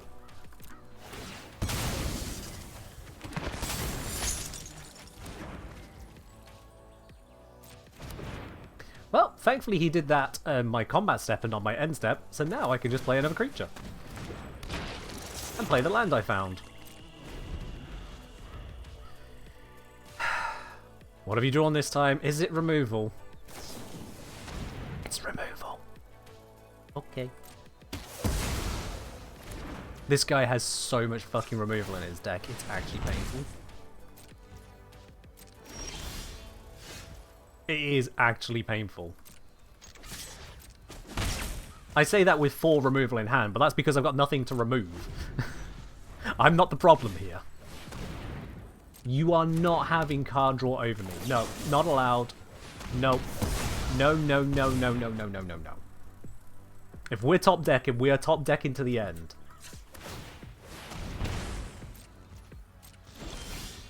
Oh, for you can't make this up. I've just now dipped into the second half of my deck. Just now. You're losing another 4 life. Oh, I can't afford it. I thought it was a 5, not a 6. 6 mana to make him lose 2 life. Yikes. What a shit creature. Okay. We got creatures. we got creatures again. Oh, please. Why is this so scrappy? I'm supposed to be dismantling my opponents, not begging for mercy from the game itself. Granted, my own opponent is also now on 9 land. And I'm on 12. Don't be another. How is it another removal? Draw a creature! And I'm on 5 removals. I'm just stacking removals because he's not finding any creatures. He's probably just as pissed as me.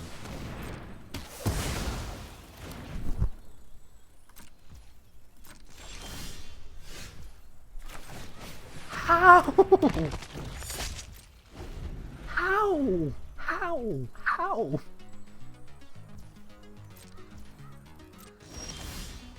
Okay. Let's just go straight to combat.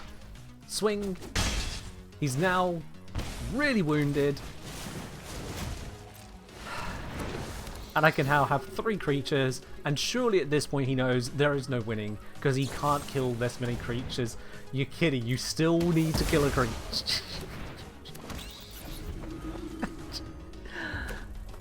He's dead. At this point, he is dead. There it is.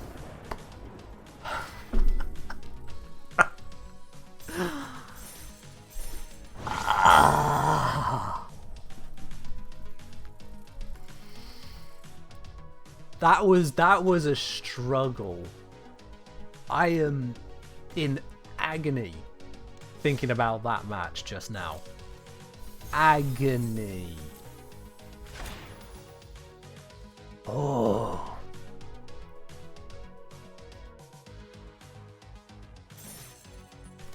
I'm gonna go back to this.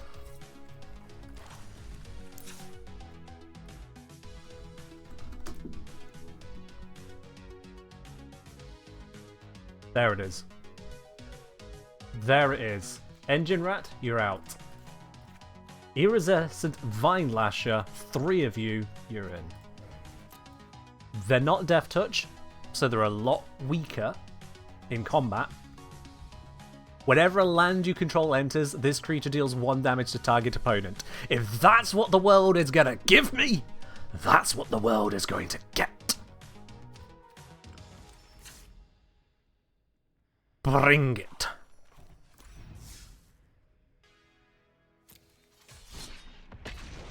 I am a level-headed person. I am a calm and happy and chilled and relaxed and content person. Where nothing gets to me. Nothing makes me shout or scream or run out of tea.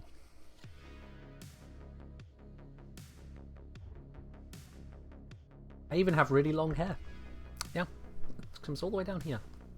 Brush it in. It's beautiful.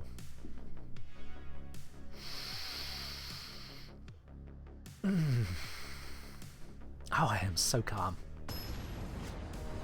Absolutely calm. Ciao, says my opponent. Alright, let's see what we got here. I'm on the play. Beautiful. Fuck it. You know what? Fuck it. I'm not going to mulligan. I'll play this out. You want to do this? We're doing this. I'm against red blue. Oh no, don't be Vivi. Please don't be Vivi. Please don't be Vivi. Please don't be Vivi. Please don't be Vivi. Please don't give me land and please don't be Vivi. No. No. No. No. No. No. No. No. No. No. No. No. No, I should have mulliganed. It's fine. We'll counter this on the next match. Shop select into a. What does this one do? Whenever you cast a non-creature spell, whenever you draw your third card each turn, put +1/+1 on this creature. Oh, I see. It's actually a weird kind of prowess deck. Got it. I hate it. Gonna need to defend against that with an unstoppable slasher. This card blocks, might as well swing and hit him. I probably am not gonna get very far with this one.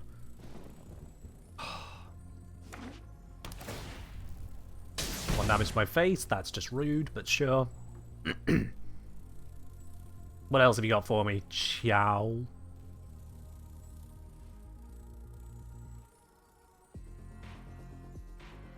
Ciao. Come on. What is it? What fresh horrors will burden me today? I have a distinct feeling that they lack any creatures or artifacts for me to remove. So let's make sure they can't counter my vampire demon. Hello! Go ahead, try and counter it. If you have a counter spell, make my day. Occasionally people forget that they can't counterspell things cast through Cavern of Souls. This is not one of them, but it's beautiful every time it happens.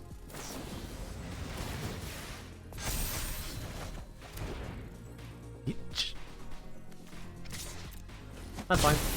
We'll deal a bit of damage. We doubled the damage. Yeah.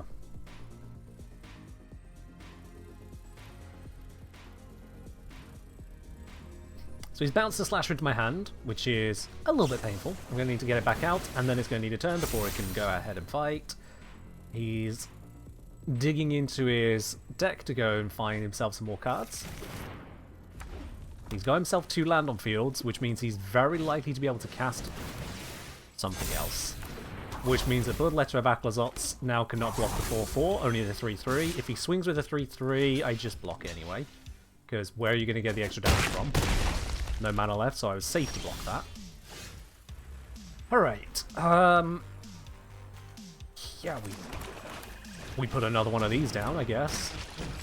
And let's see if there is something I can remove. Oh shit, there is a Vivi. Get the fuck out of here. Now, if I swing both of these, I deal 8 damage to him, so it'll be down to 6 health. Which means I could have one con turn after that. But, what's the threat here? 1, 2, 5, 6. If he casts and casts, 7, 8, 9, 10, 11, 12, 13, 14, 15, that's lethal. So we just swing this one. I need to keep a block in the form of Bloodletter of Aclazots. And that's forced him to go digging for more cards instead. This is good. This is good. He now needs to hold his blockers. At least one thing needs to be ready to block Unstoppable Slasher each turn. Because if that hits him in the face whilst Bloodletter of Aclazots is alive, he loses. Just instant death. Done.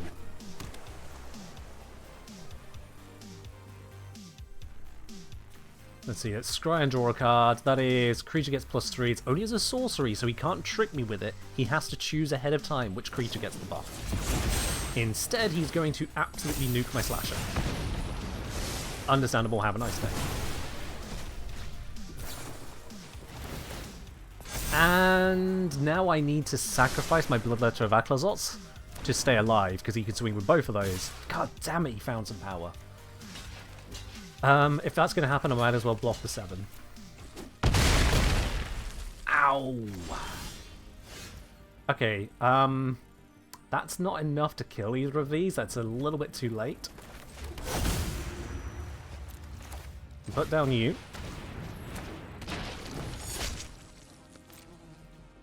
That can't block, so we might as well just swing. But yeah, if I swung with the Aquazots last turn, I would probably just be dead now, yeah. Oh, these are just going to get stronger and stronger and stronger and stronger. Where is my normal removal? Is this the only removal I've drawn all in game? It is, isn't it? Shit me. And he just got trample. Alright, good game.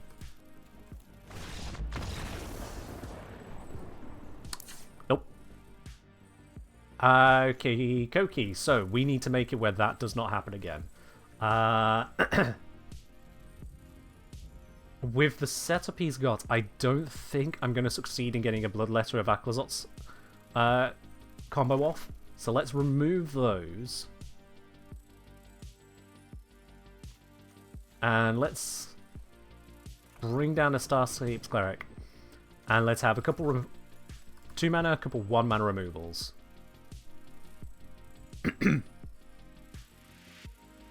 Yeah. I need to be able to take out his stuff before it gets big. Oh, he's planning something against me as well. I don't like that.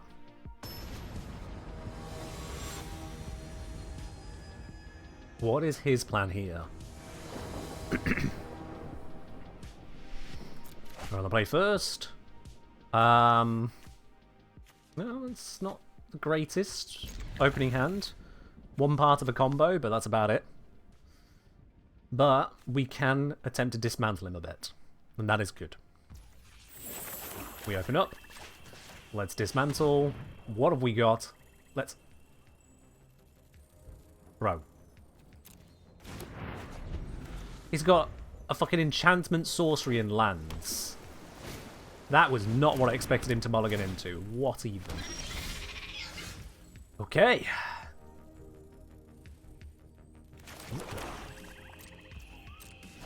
Let's wait for whatever the hell he does here. Scry and draw a land. Yep, that's fine. Sorry, draw a card. Not draw a land. Thank God for that. Scry and draw a card.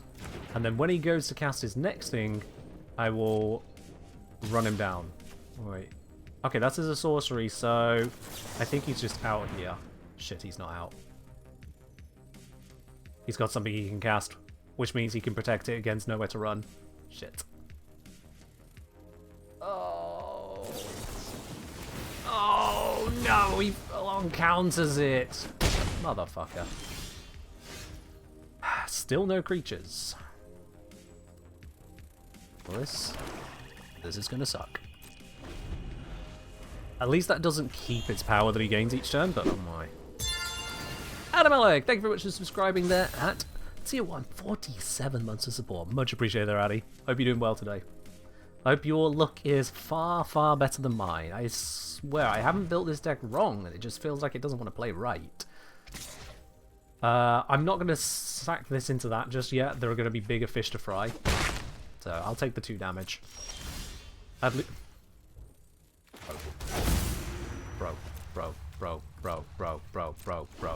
These only work if I have creatures.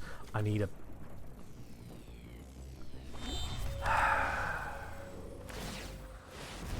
Maybe I'm just bad at deck building. What's he bringing back? Another sleight of hand? Yeah. Fine. We take the 1 damage. My turn. Continue to have absolute shit. Let's see what we can eat up here. Good, Vivi's dead. Don't know when he got that and why it hadn't been played yet, but it's no longer there to be played, and thank God for that. Vivi is deadly.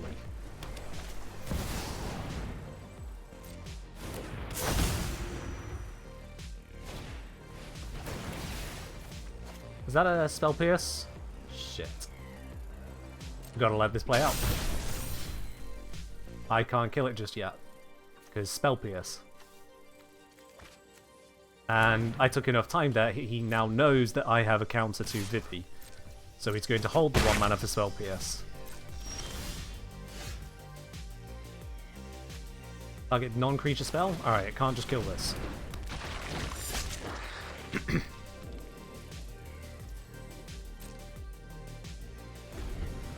I really needed Vivi to not be on field. But I knew I couldn't kill it. Creatures control get trampled. Here we go. Everything is about to be shit. Yeah, you can't upgrade that. That costs 6 mana to do. You've only got 5. No, you've got 7. You can Vivi. Bollocks.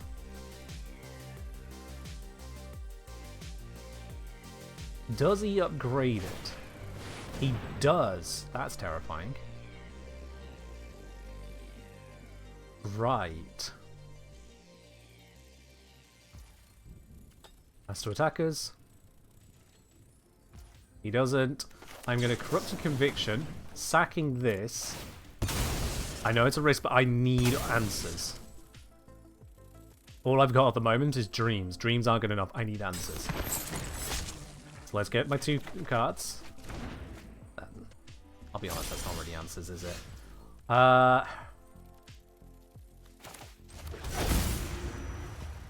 Okay. So... yeah, just... Vampire.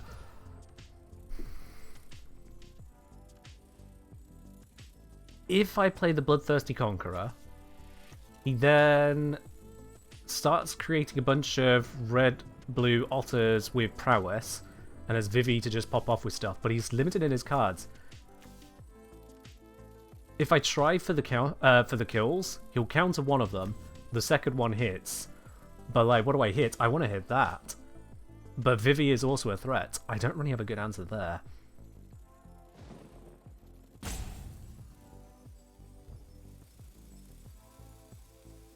No, I think I do this. This at least slows down their desire to attack me, theoretically.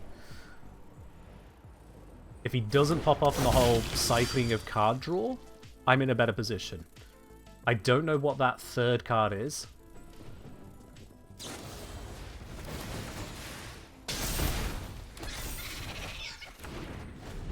It's the one counter in 1 mana to what I was trying to do.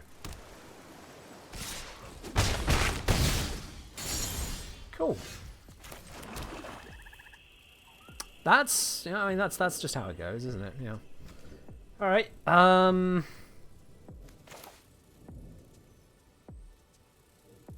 If I try again and miss, I lose. So I have to remove Vivi. Yeah.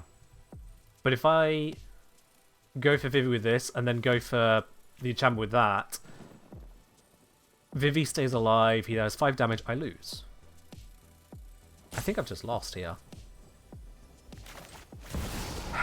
We just have to pray. That's all I've got, I just have to pray.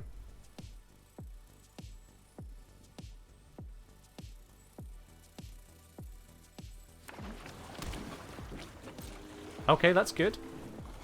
He might still swing to get 2 damage on me. He chooses not to. Good. Because my situation is so dire, I'm tempted to just kill the slasher. Draw 2 cards. And then I have to play a slasher to make up for the slasher. Now, let's not do that. I'll hold that for now. Okay, because I can now hold the line a bit. This is where I think I take a swing at Vivi. And by taking a swing at Vivi, I actually get rid of the Storm Chaser's talent, not Vivi itself. Although Vivi gets stronger. Although, I mean, no, I could just pay the 2 and it kills it. 2. 1, 2, 3, 4, 7 mana. 1, 2, 3, 4, 5, 6, 7. Oh, I can afford it all. Sweet. Okay, I got this. For this, I will discard a card. Kill you. We will discard Corrupted Conviction. It feels risky, but the card draw is not going to save me here. He's then going to cast that, which in counter to that, or in response to that, I'm going to cast this over here to get rid of that.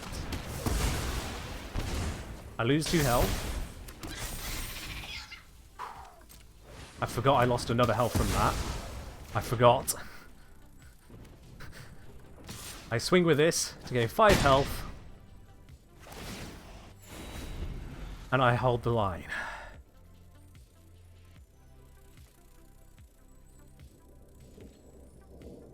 And he doesn't attack again. Good. Okay. Creature enters.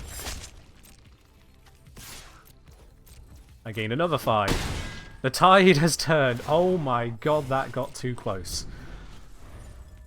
I still have powerful creatures and no win con on field, which is painful to me, but... Tide has turned.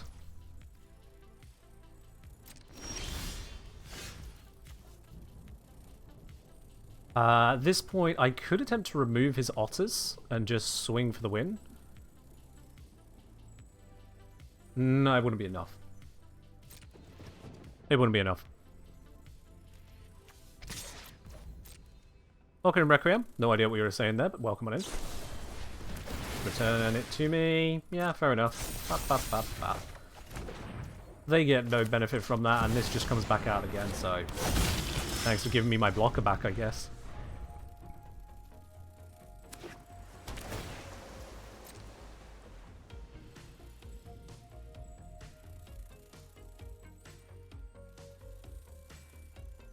He's surveilling, he's thinking about what he can do to me. Don't know why he's counting my lands like that, but okay. The weird one. What's he thinking now? I mean, he's probably as frustrated and distraught. What a combo. As frustrated as I was earlier. And let's take the opportunity to just stab an altar. There we go. Didn't want to land, but a land is what I've got. So I'm just going to go again with the simple swing. Don't need to risk things.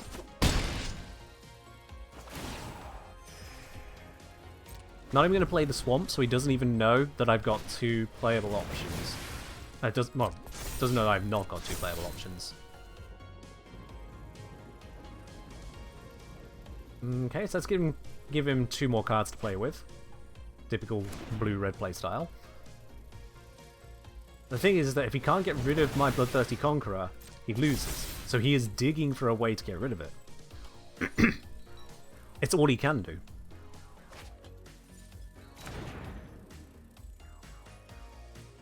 Continues to dig. This is why blue is so powerful. You get halfway in, you've got enough mana, you could... There it is, he's bouncing the Conqueror. Yeah, this is part of why blue is so just damn good. Because you can just keep on refilling your hands. Ugh.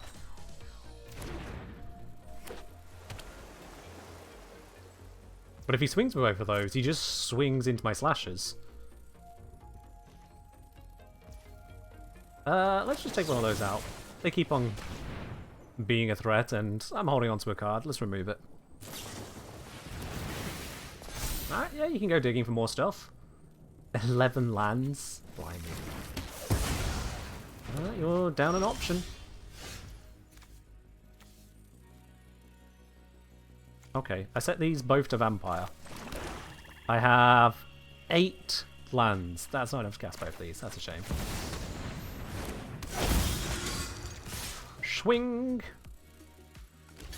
That kills another otter. He loses health, and then loses more health. And then I gain life, and I gain life. I'm back up to 20. He's on his last hit point. I think we might have tied this up. What's the chance that he pulls another bounce Bloodthirsty Conqueror back to hand card out of his ass? As I say, he has the card that does that. Of course he does. Yeah. Yeah, of course. What else did I expect? He's emptied his hand, though. He's completely out of power.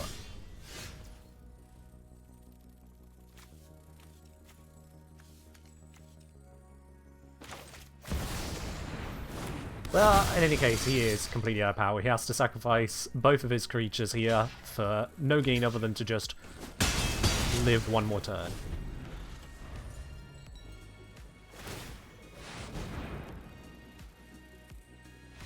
Yeah, there it is. He held on well. He held on well, but my god. Hmm. Okay. Do I put a single Leyline of the Void in just in case? Nah, let's not do that. But if he is going to be casting a lot of stuff... Oh, this is only based on creatures. No, that's no good. Yeah. I took out all the bloodletters, which makes the... wherever they are, the unstoppable slashers a lot weaker. I'll stick with it. I'll stick with it. I don't have good stuff in the sideboard otherwise, so I need to address that.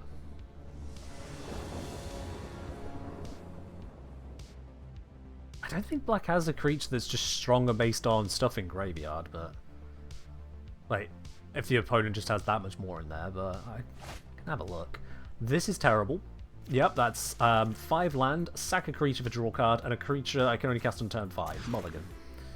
This isn't a lot better. But it's what I've got.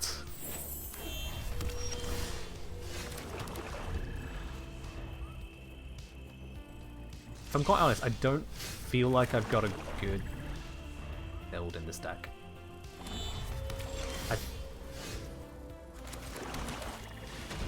Sure! Slasher!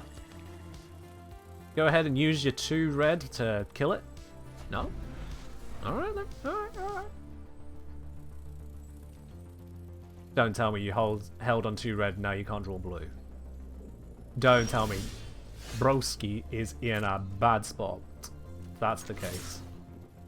He's got something he can do, but whatever it is, it's just not good enough, apparently. I can only guess it's one of those buff cards. Anyway, here's another one. He should have mulligan, shouldn't he? Oh, he found his blue. He found his blue.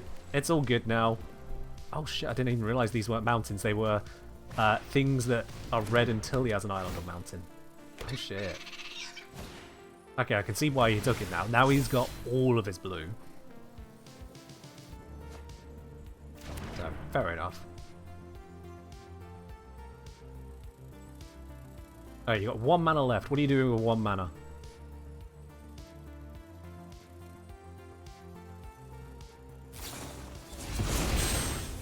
Sacking that creature to obliterate this one and exile it. That's a good choice, honestly. That is a good choice. Cool. Alright, well. Let's go to combat. Smack. And down he goes again. And you know what? There's another. Yeah. In 10 cards, I drew 3 of them. He gets himself another otter. He buffs the otter up and does another draw. The buff is exceedingly temporary to the point that it basically doesn't matter. And he gets another otter. Cool. GG.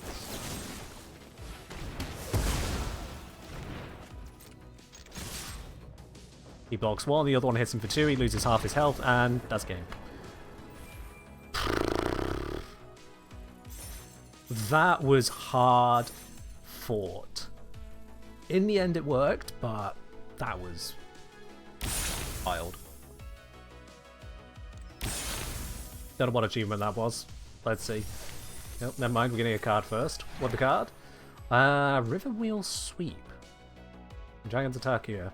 Tap target creature, put 3 stun counters on it, exile top 2 cards of your library, choose one of them until end of your next turn you may play that card.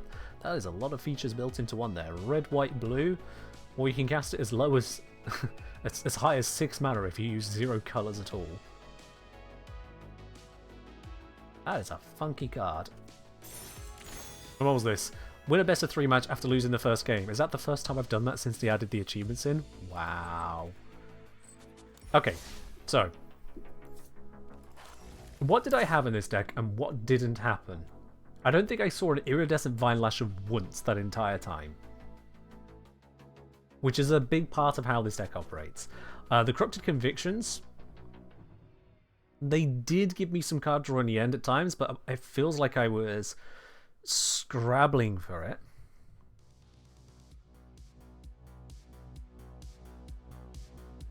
Sack a creature, draw 2 cards.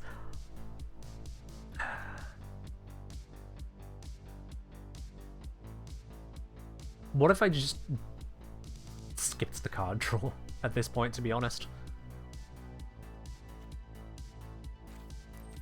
The blue.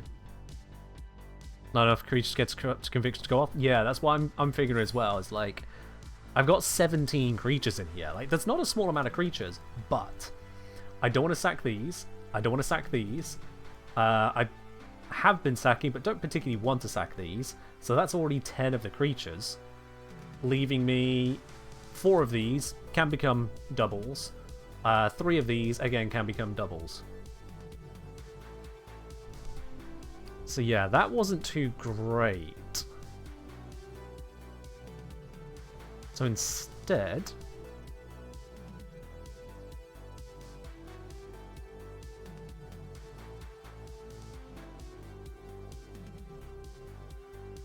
let's have a think here.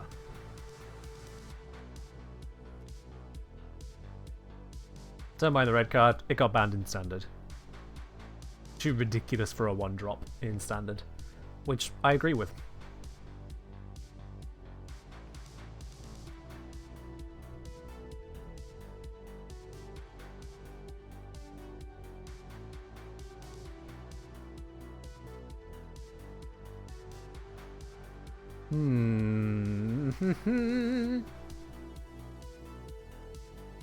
Tiny Bones. It's a 1/1 Death Touch, so that creates a bunch of threat in itself, but also, if I hit the face of my opponent, I get to rifle through their graveyard for something to play. That sounds like a good fill. Just a creature to make this happen. Because the rest of our options, I mean, we get into 2 mana, and I want to keep the curve on the lower side for this. What is my curve at now? It's down to 2.4, which is nice. Might even be worth dropping just a couple swamps at this point.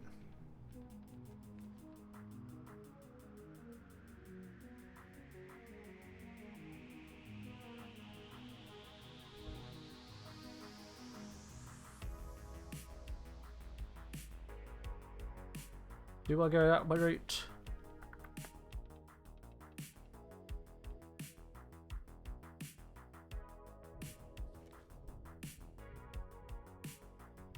I don't want to go the deep Combat, despite the value that it provides just in general.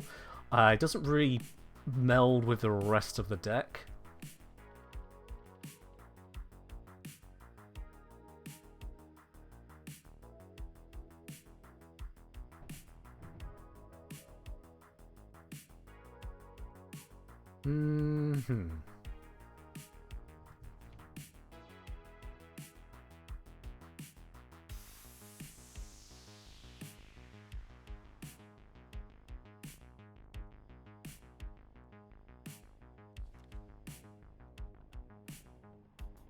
I do find myself wondering a little bit here which direction I could go, given the mana curve I've got.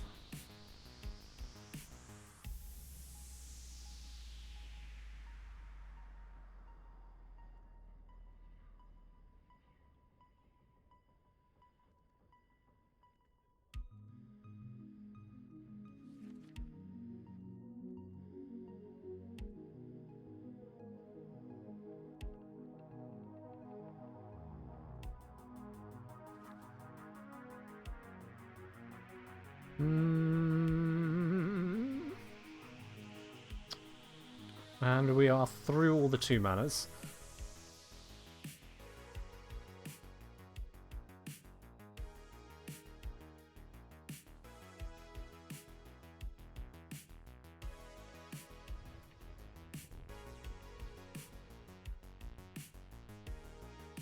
Nothing jumps out of me at the moment. Especially with taking out the sacrifice or any creatures that do things when they die. I don't have the triggers to make good on that.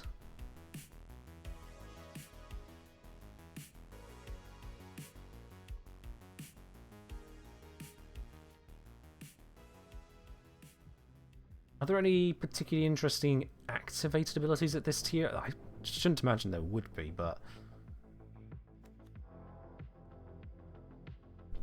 Demon Wall. As long as creature has a counter on it, it can attack as though it didn't have Defender. It's an early Defender itself. 3/3.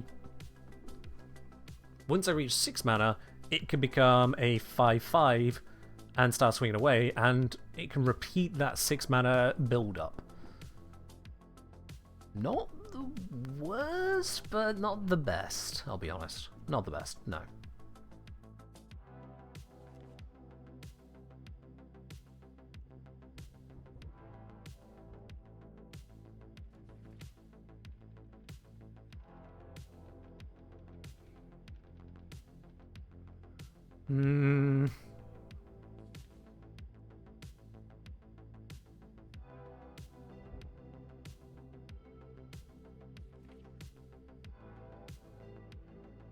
I'm probably best off just putting in additional copies of what I've already got, haven't I?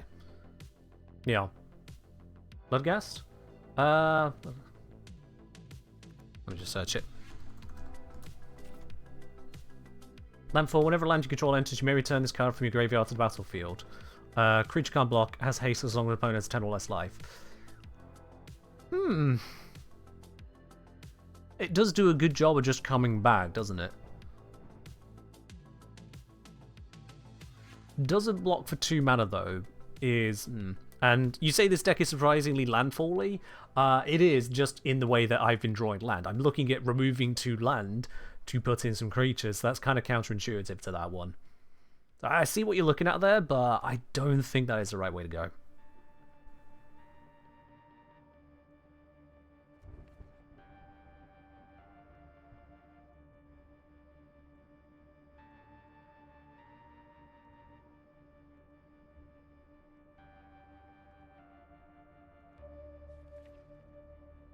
No, honestly, I think maybe just plus Tiny Bones, plus Iridescent. I have a 4th Tiny Bones, that's actually available to me freely. Iridescent's going to cost me another rare card, I actually have plenty, so that's fine. Drop those 2 swamps, craft this all. My curve is all the way down at 2.3 now, which kind of gets around the whole, ooh, but we need to worry about land. Land is down to 22. I don't want to take it further than 22, but...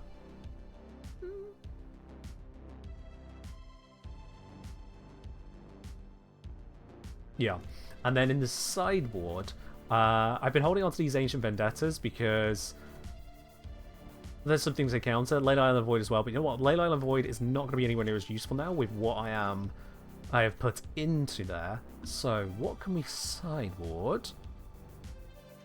What kind of sideboard would have helped us out in situations where we've really struggled recently?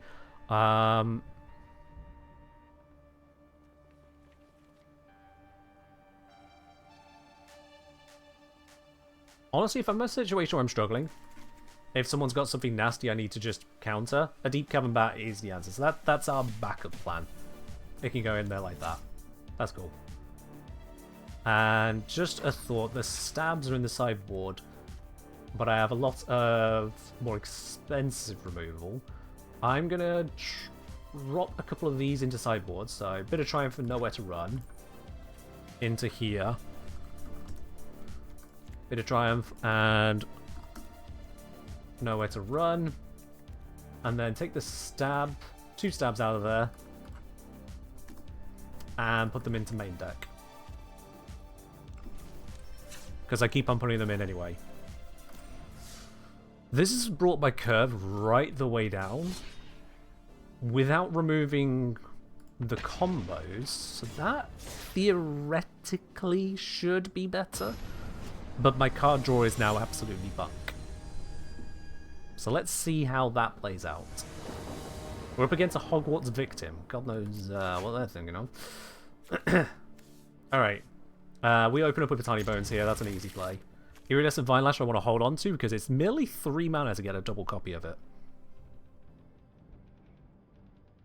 And that can get stonks. What is that? 184 plus 7 in hand. That's a 191 card deck. I must not lose to this. I must not. How did you get to plat with a 191 card deck? What are you doing? What even? For the reasons we discussed earlier, it's the whole reason you're not allowed to go below 60 cards. You want your deck as small as possible so you draw the stuff that's good. You can't have a deck full of enough good stuff and land at that size. You are just opened up to the winds of RNG and hell.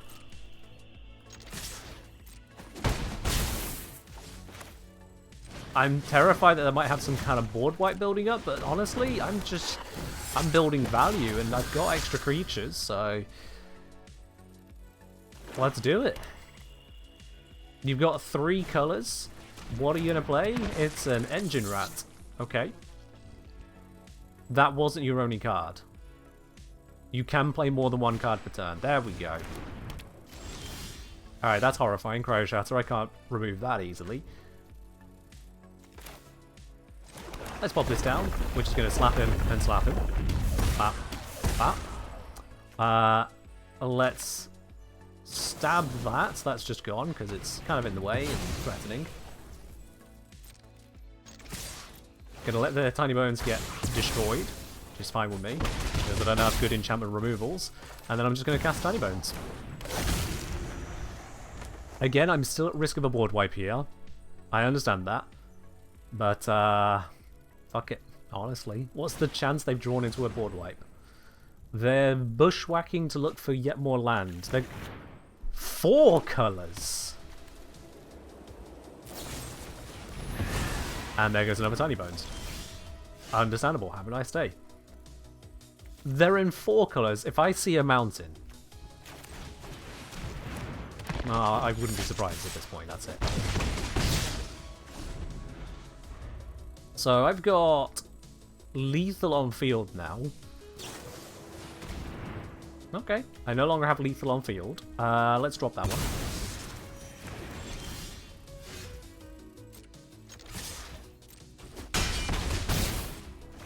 They are merely on 1 hit point remaining now.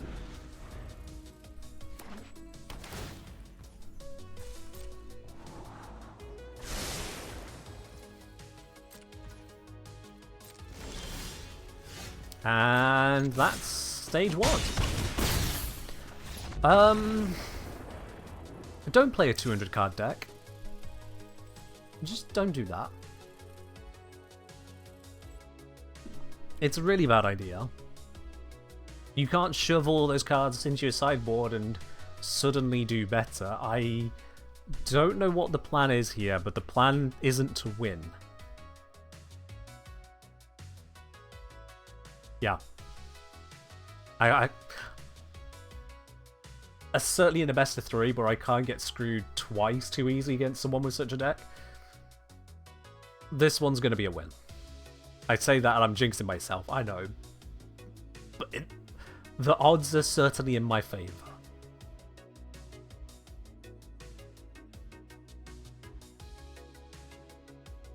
Because like, even if they do draw a card or two that does some good work for them, they can't repeatedly draw into good work cards. They can't draw into any kind of synergy, so it is just, let's hope there's value here, let's hope there's value here.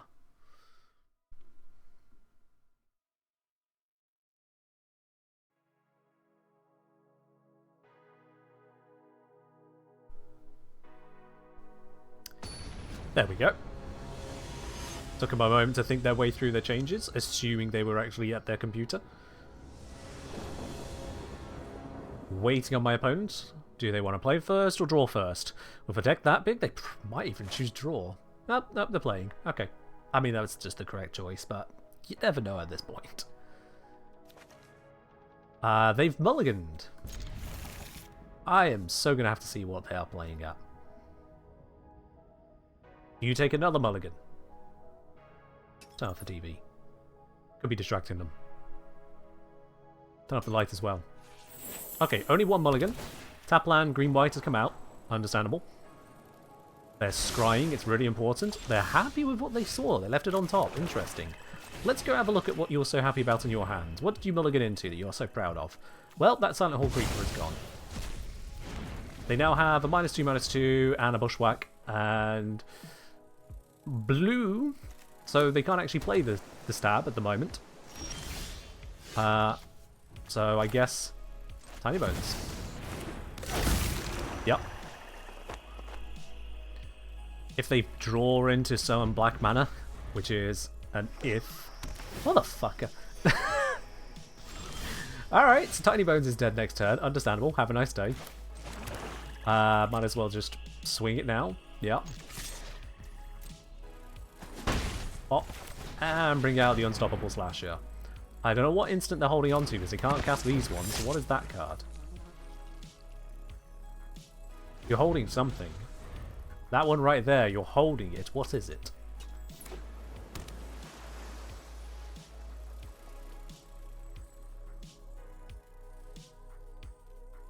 And we patiently wait for them to figure out what to do with their choices. Target player reveals a hand, choose an artifact creature, and discard it. Oh, okay. Gets rid of the slasher. Now that I have a slasher. Understandable. Slashy slash. We're gonna offspring this.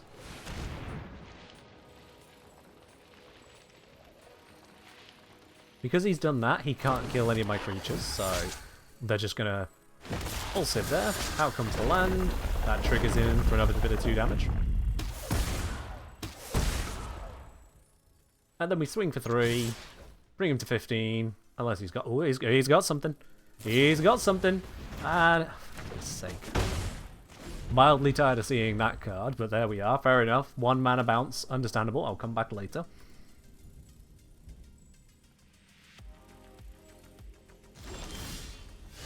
Alright then. These Conquerors really do love showing up. Which is good, because I need them, but... can we get to the combo first? He's killed the Iridescent Vine Lasher.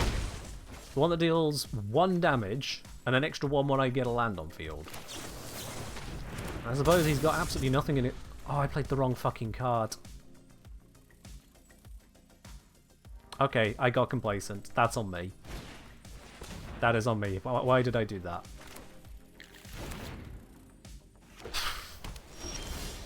This is how boring it is playing against someone who's got such a wild setup.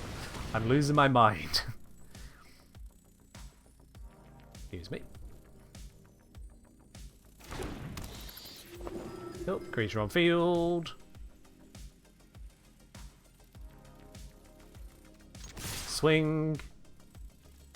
He's really thinking what to do with those 2 cards up there. God knows what the plan is. He sure doesn't.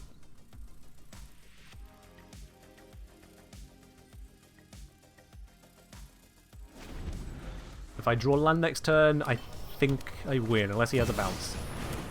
What is that? Don't you take creature cards, power 2 or less from your graveyard to the battlefield. What creatures? I did not in fact draw a land though, so we'll just have to play this card and swing.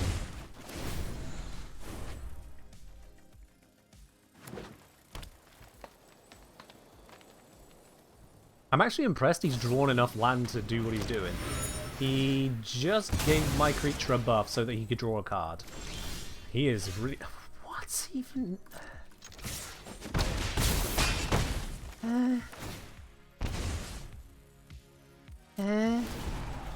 I'm not playing the Slasher in case he draws a board wipe. I need not be so concerned.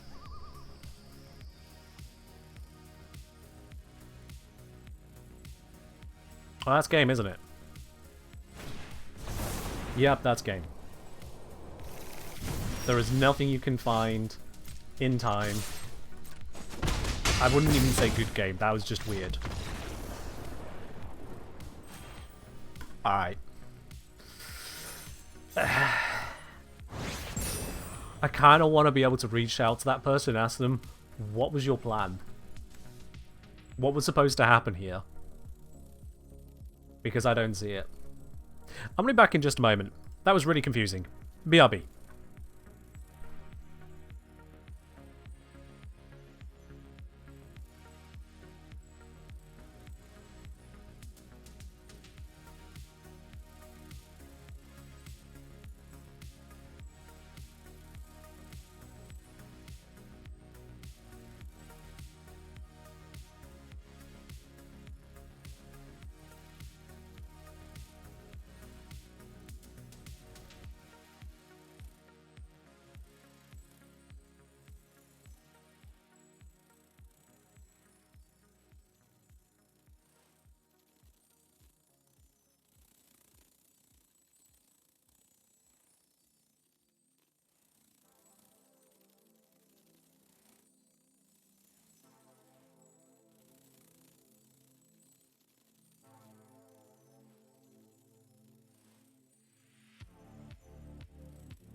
And we are back. Let's get out of whatever the hell that match was.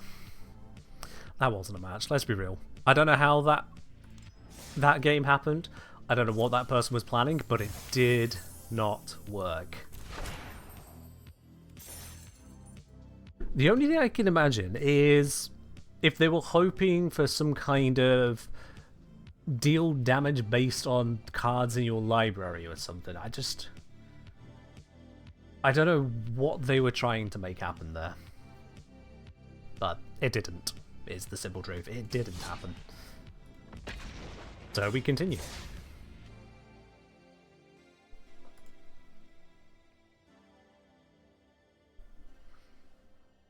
That was a weird one.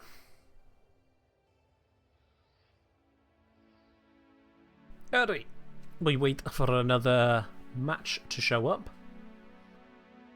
God knows what rank we'll be against next. God knows what deck they'll have next. It could be terrifying. It could be 200 cards of confusion. It is someone called Moonpie. Okay. Hello, Moonpie. What have you got for us?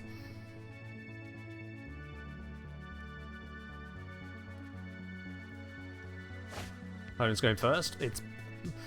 They get the choice, but who's going to make the other choice? Let's be real. This is an awkward start. They've gone for Mulligan. I'm going to keep this because I've got some good land. It just means I have to pop this down without the offspring because I'm not waiting 3 turns to play it.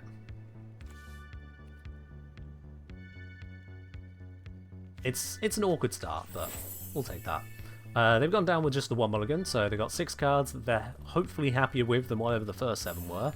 Knowing how this game can be, there's no guarantee on that. It is a larger than normal deck. It's at 69 cards. Nice.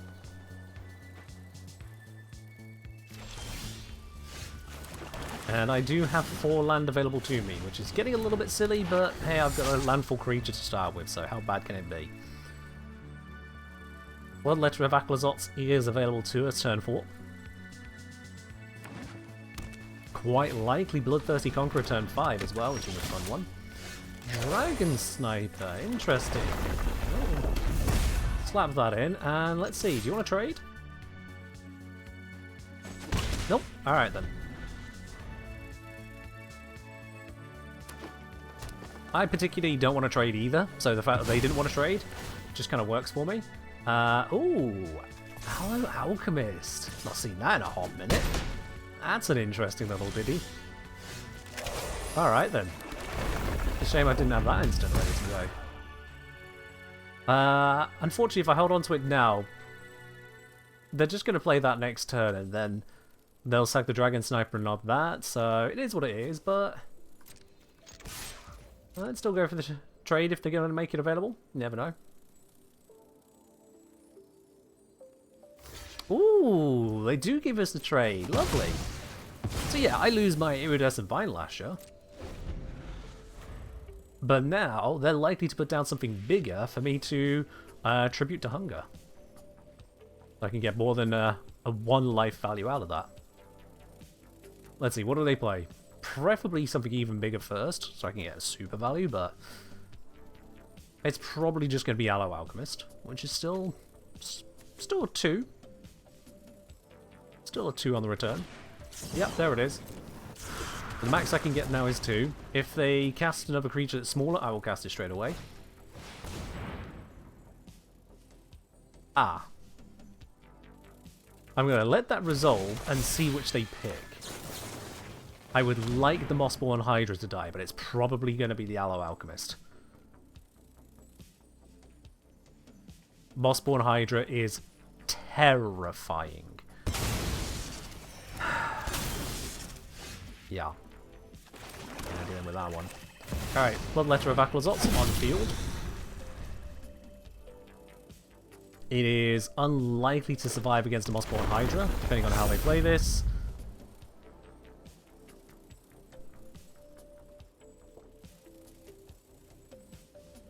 Are they going to show their hands, or are they just going to swing, or are they going to pass through? What are you going to do here? Ooh, interesting. That does nothing for you at this point in time, fair enough, and gives me room to remove the other one. Yeah, because this can't do that much to me. That certainly can, so that needs to go now, before they get the chance to do something to buff it. We don't attack, hold the line, see what we can do.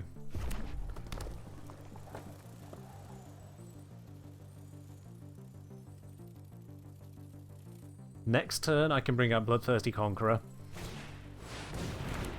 Oh, okay, yep. 2 damage to any target. Unlikely he's going to want to go for the Bloodletter. Tell a lie. I mean, I was never going to... Oh, that's a cheeky combo.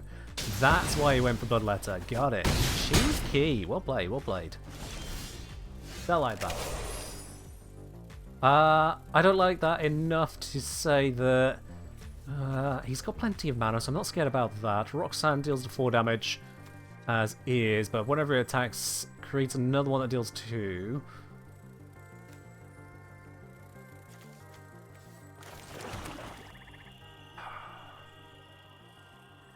Let's pop down the Bloodthirsty Conqueror. It might give him pause, might make him not attack. It might go badly. We'll see how this one shakes out.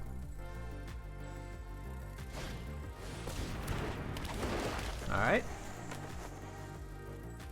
That's just more mana. He's got plenty mana here. Got 5, 6, 7 mana already, and that's turned it into 8. So that's just gone from he has a lot to he has a lot. He has lethal on board. He does have a lot of power on field, yes. But I can still block. And if he puts it on the Conqueror, I can trade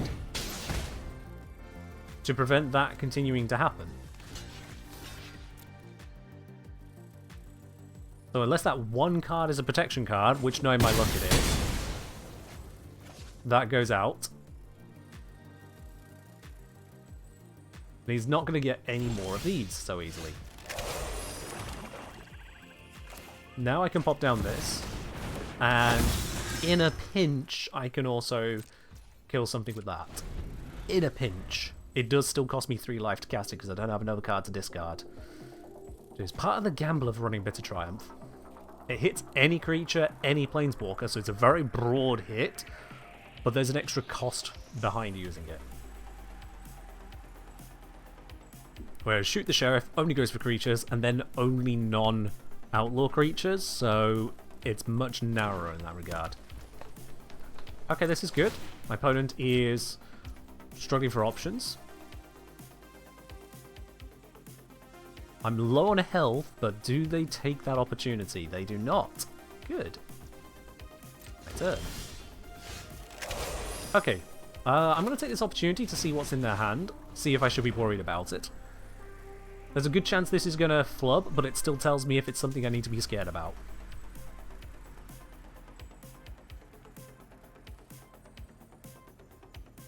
They're thinking about casting it. That's curious. That is curious. What is it you're holding on to there? Deal 3 damage to this creature. Okay, fair enough. Yeah, you can deal that. In doing so, I am going to spend the 3 life to kill this. The ward gets ignored because of nowhere to run. So he can deal his 3 damage, but he can't actually hit me in any meaningful way, and now I know that I am safe to attack and gain the 5 life back. So that was a fortunate combo. Players can't gain life? Nice. You motherfucker. What a top deck. What an absolute top deck. Alright, cycle this, because that's no good, they've got no hand, and I need better answers. Or I can find a land, that works too. No attacks, because I can't kill them and they could potentially kill me. So I need to now hold them back. Yeah, they would have killed me if I attacked. God damn. But now if they swing with both, I kill the thing that's stopping me gaining life. If they swing with just one, it's wasteful to them. And I can now gain additional creatures. go. Again, no attacks. No point risking it. We're both in a top deck battle here, but I have potentially the greater value on field. Well, never mind. Apparently he's got a good game to call. It is a good game, but like... Normally you'd say that if you're quitting or one. Oh, quit. Interesting. All of that mana, but they knew they didn't have an answer. Interesting. Okay, so it doesn't look like they've got outlawry things, so I should be able to switch over to that safely. Intimidation tactics should still work. They are running creature heavy, so I don't need to worry on that side of things. And overall, this setup should still succeed. For now.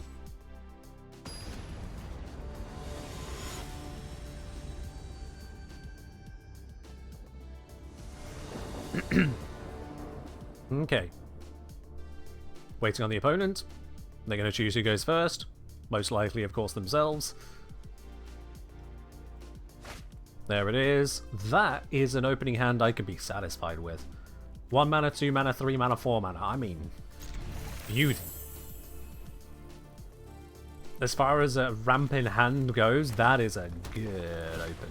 What do we got here? Dragon Sniper to start? Yep, fair enough. I can see your Dragon Sniper and raise your Tiny Bones.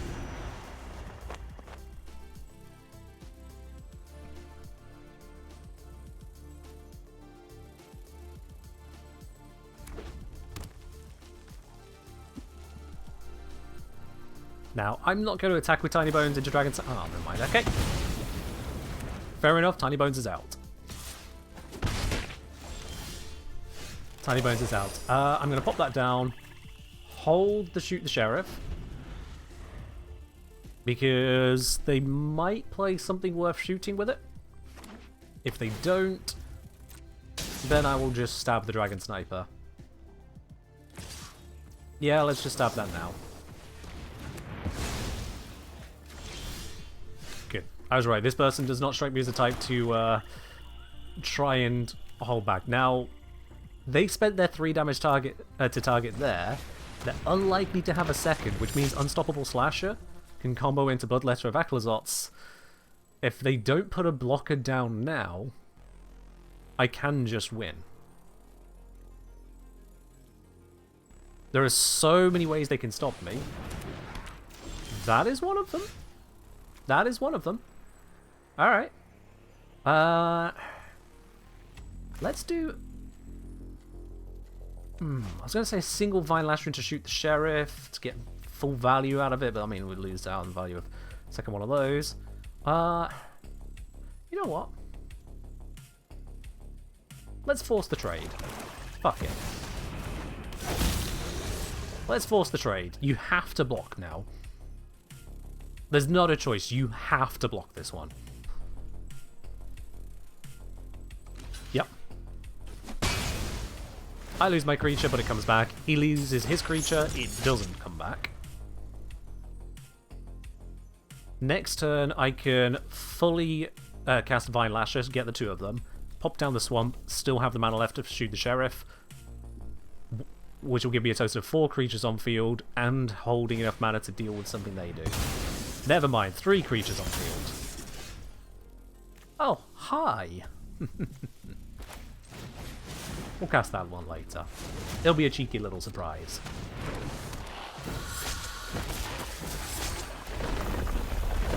Do damage from that. Bap, bap. Over to my opponent.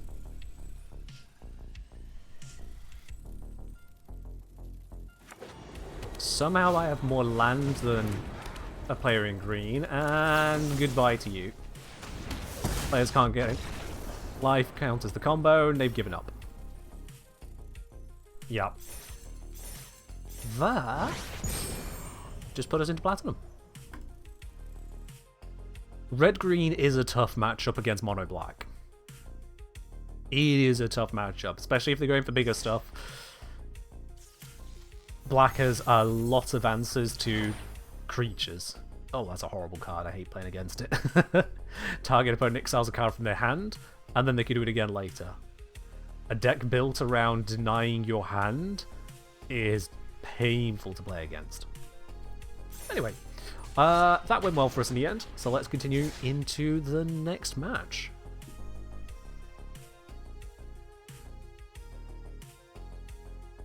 With the way ranks work in MTG Arena, two things have just happened now we've entered into Platinum. One, whenever we win a game, we gain 1 or 2 points, depending on wins versus losses, rather than 2 or 4 points. And when we lose a game, likewise, it's half as much as well. Second thing is we can no longer go back down into gold. We are guaranteed platinum above now. Which is, it's a thing. It stops people having a yo-yo on the edge there for such a harsh changeover. I understand it. This is an interesting opening hand. It's all creatures and land, and I actually like this. No interaction, just value, value, value. Leaving it open for my opponent to either interact or run around me. Can't attack or block unless there's 4 more card types among cards in your graveyard. Interesting as a graveyard play. They probably hate seeing Tiny Bones then. Let's pop this down as well. Not going to wait for the 5 mana variant of it. Go for the swing, do the 1 damage and move on. Mill a card, it's a land, that's no good to me. 2 mana on field. Mill some more. Oh my, that's powered that up nice and quick, hasn't it? But it does also create things that I can play.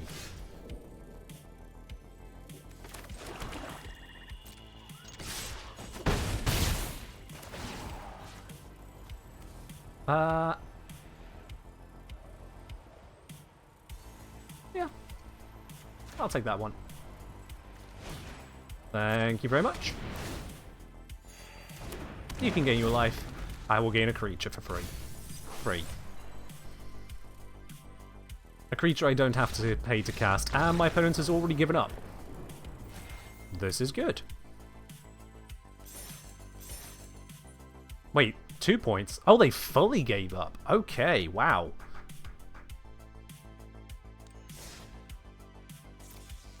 Damn, that was... They did not want any of that. Good lord. Okay. Thank you for the card, and thank you for the victory. We'll move on to the next one. I can understand someone doing that in unranked, but in ranked, just straight up quitting like that? That's unexpected. Tiny Bones hard counter to edge games is a hard counter if they leave it on field. You want to tell me that they had, in best of 3, 0 plan for dealing with a Tiny Bones? 0 plan for something that counters their graveyard even slightly. I wasn't even emptying their graveyard, I just took 1 card from it. And I went, you know what? That's too much for me. Speaking of, oh god, 1 land? I've got 2 castables on 1 land, 2 castables on 2 land.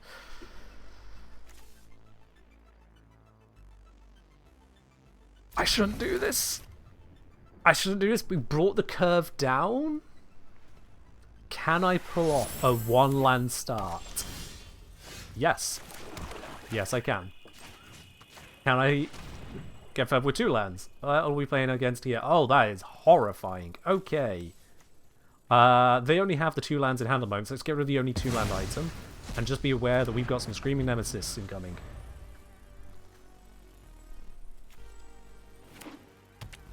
Also, I could have killed the bird with that. No Nemesis. It's fine. Because I can actually get rid of another Nemesis right now. That is more valuable to me than getting out the Starscape. Deny more of that setup. What's that other card that's arrived? Yeah, no concern to me. Cool. Another one out. If they don't draw a land here, I don't think they can actually do much. They could just do... yeah, nothing. Oh dear. Let's cast a Slasher. Because they're probably going to instantly kill it, only to then have it come back, and then I'll have another Slasher anyway. Let's bait out what they can do to reduce their options. Because if I put down the cleric would just die. They didn't do it. As an instant, they could have cast it and they chose not to. That is curious. Okay, well. Let's force your hand. You have to do something now. Or you can lose 11 health. Sure. Let's put the cleric down. I'm not going to put the other slasher because I want to hold that in case they do a board wipe. But just the cleric, that can get some threat in there. Ah, they can cast the Screaming Nemesis now. Fair enough. Lucky you. Get 3 damage in on me. I'm not going to do anything.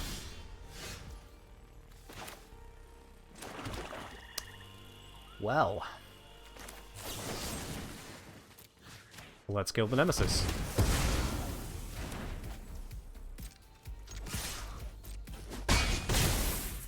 I have nowhere to run, so I could have done that without spending life. I did that there because, quite frankly, I expect other things to need to come in. I should have done it the other way around. What am I doing? Well, there goes the cleric. Shit. Yeah, I should have done that the other way around. Why did I do it like this? Alright, well, 4 damage to face. Mistakes were made, all of them mine. Except, I still win. Yeah. He deals 7 damage to me, but then I win this bout because he's out of stuff. He could have used Boros Charm to save his life, he chose not to, and I don't know why.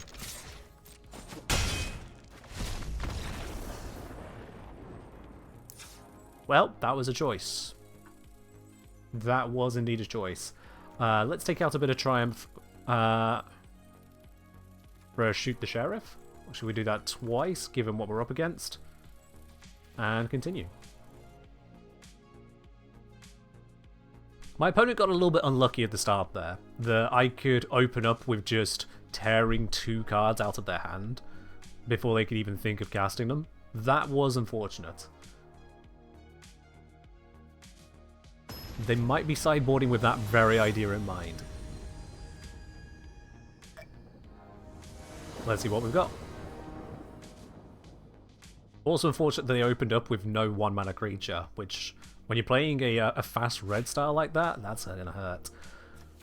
This can also hurt them. I got a late removal, and they've had to take a mulligan. Oh dear. Second mulligan. Yeah. And that's game. God damn. That is beyond rough. That is beyond rough right there, my word. We take the next victory and move into the next game.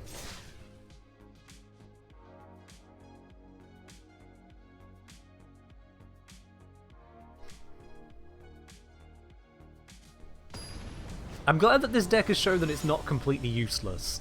We've had to make some changes, granted, but with those changes in play, it's showing that the deck isn't flounderingly pointless. It is getting somewhere. This is a terrible start. 3-3-5. I'm just doing nothing for far too long. Mulligan. Much better. Okay. In this setup, the Starscape can go away. Keep 6. You go down under. And you into Tiny Bones for a good start. We have a threat on field. Opponent tap lands. Okay. Let's just take a swing. Nothing in their graveyard, nothing to interact with, pass turn.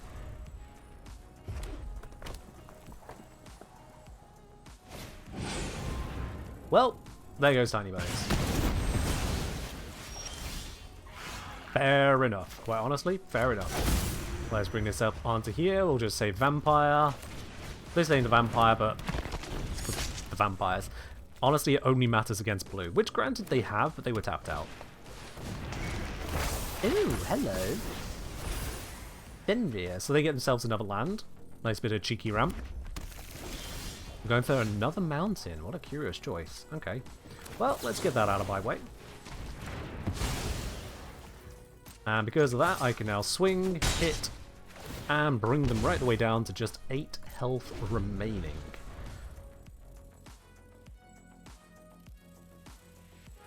They got 4 mana available, 5 if they play another land. That's cast for its impending, so it's not actually a creature.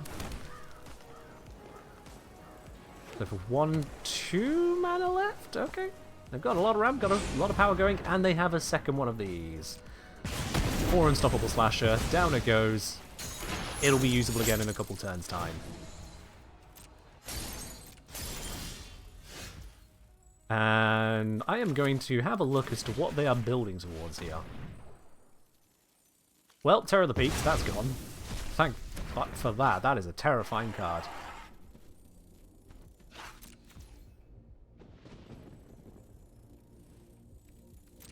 Yep. They've also got a land and big old dragon summoner, which I'm not happy about seeing. Nothing I can do about it, but... What are you casting? It's a Terror of the Peaks! Oh, okay, yeah. Sure, why not? Do I destroy it now or do I Tribute to Hunger? I'm going to hold on the Tribute to Hunger, actually, because Terror of the Peaks is a good one to, nom on. I think, or... Yeah, because spells that target this creature cost 3 life to cast, so I'd be spending 6 life to remove it would be the triumph. Nah. I will make you get rid of it for me. Thank you for the help.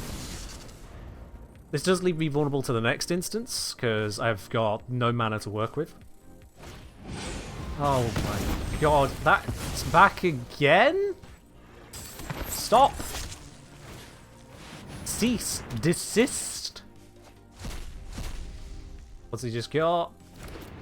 A second Breaching the Dragonstorm, that's getting dangerous. A third Breaching the Dragonstorm, what are the odds of this? He goes digging again. And it's a creature. Yeah.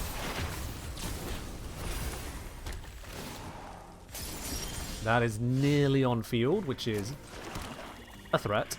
However, I can still get rid of Fenrir right now. I'm doing it now rather than on his turn, so that the next stage of it doesn't trigger. Okay, what do you got for me? Please not a dragon. You've got all the mana and all the benefits of casting a dragon, so please just don't cast a dragon. Well, it's not a dragon, but it might actually be just as dangerous. I'm going to have to kill that. He's going to have another one in a moment anyway. Yeah, it is what it is, but I have to kill that. I can't let him just have some big 6/5 stompies and generate infinite land. Now is not the time for me to draw a land.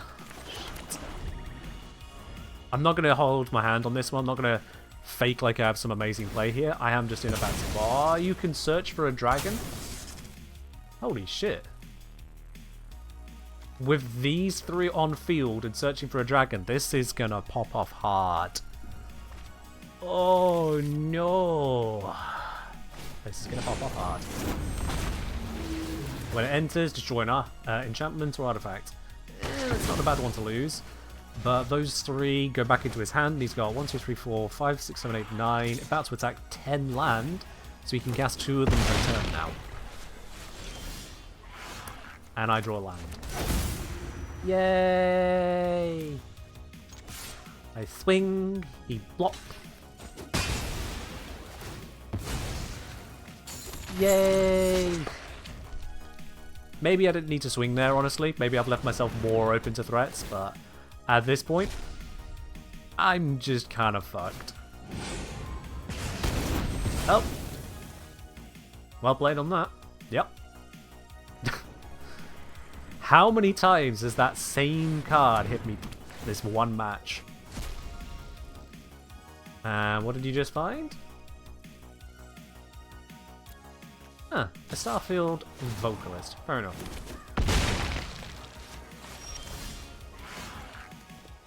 That is not enough. I don't think I have a win con now. No, I don't. I'm just going to kill it. Oh, especially with Terror of the Peaks. Yeah.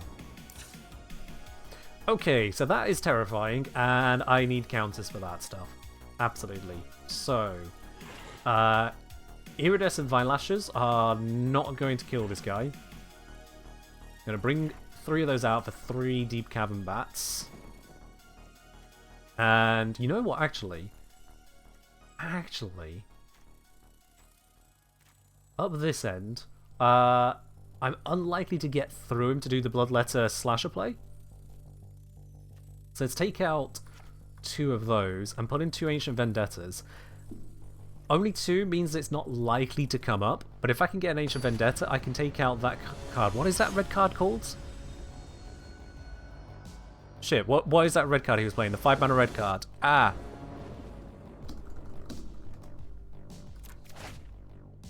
This is only 1 mana. Fuck. But that's 1 mana, that's 1 mana, that's 1 mana. Okay, let's try it.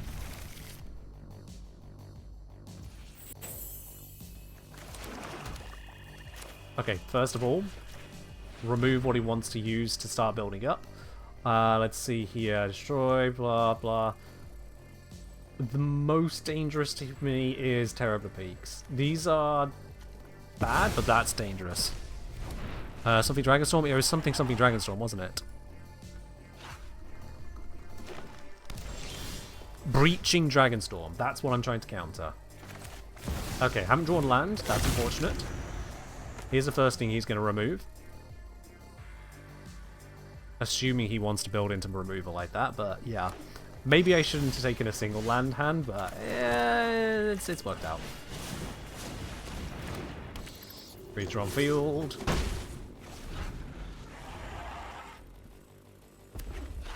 I just didn't want to mulligan against this. Oh, hi, Fenrir. Yep, I don't have removal for you this time, so... Yay me. But I do have that. So let's get our threat in terms of that. Let's get some damage onto them. He's probably not going to want to block the Tiny Bones, so we can get another creature out of a +1/+1. I tell a lie, he's not scared of Tiny Bones. Okay. I didn't think it was that terrifying, but he disagrees.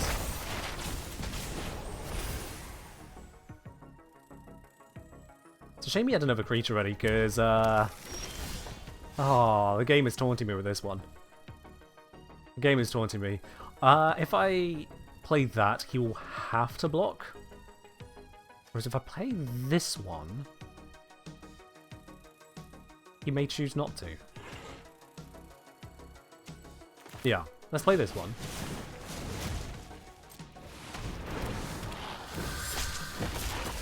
Open that up into dealing damage.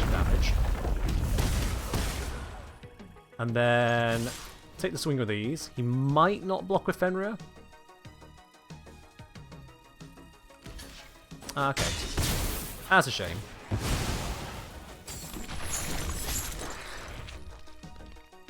Yeah, that's given me more value than if I put down Bloodletter with Akhlazots. Let's be real. Definitely more value that way around.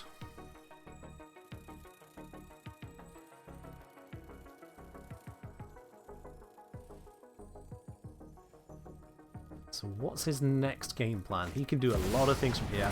It's Terror of the Peaks. Yep. I can target and destroy it. I'll lose 2 life. But then... Sorry, I'll lose 5 life. But I need to get rid of this. That thing is just too dangerous to be kept alive. Far too dangerous. And that brings my opponent down to 7. This definitely puts them on the back foot. They need to be reacting to me rather than doing what they want to do. Okay. Some ramp, but that's also something they can sack for life gain. So I'll bring them to 10.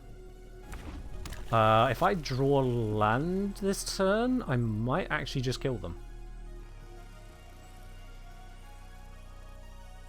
If they sack that for the 3 life, and I draw land, oh, fuck off. Alright, whatever. We'll put that on field anyway, because we need to. If I draw the land, I could have played this, then played the land. It'd be 1, 2, 3, 4 damage. Then these attack 5, 6, 7, 8, 9, 10, 11, 12. Oh, they quit anyway. Oh yeah, because 4 into that is 8. Well, no, they still had 3 life available to them. Whatever. This setup is showing that it works, so I'm going to continue going with that setup. Although, let's trade out a couple of these, a couple of those. I don't know if he's got any non-outlaws. Sorry, any outlaws in there, so I'm not going to risk removing all of them, but... yeah, it gives me enough to work with. Okay.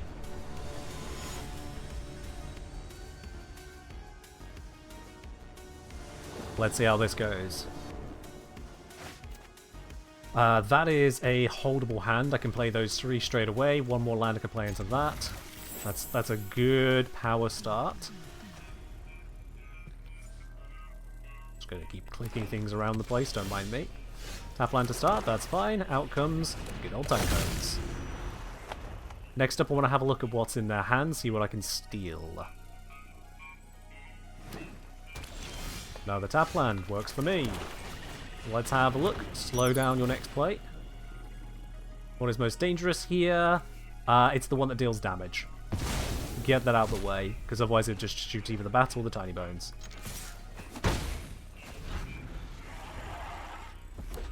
No other answer is correct at that point, unfortunately. It's fine. That's going to take a few turns to really come online.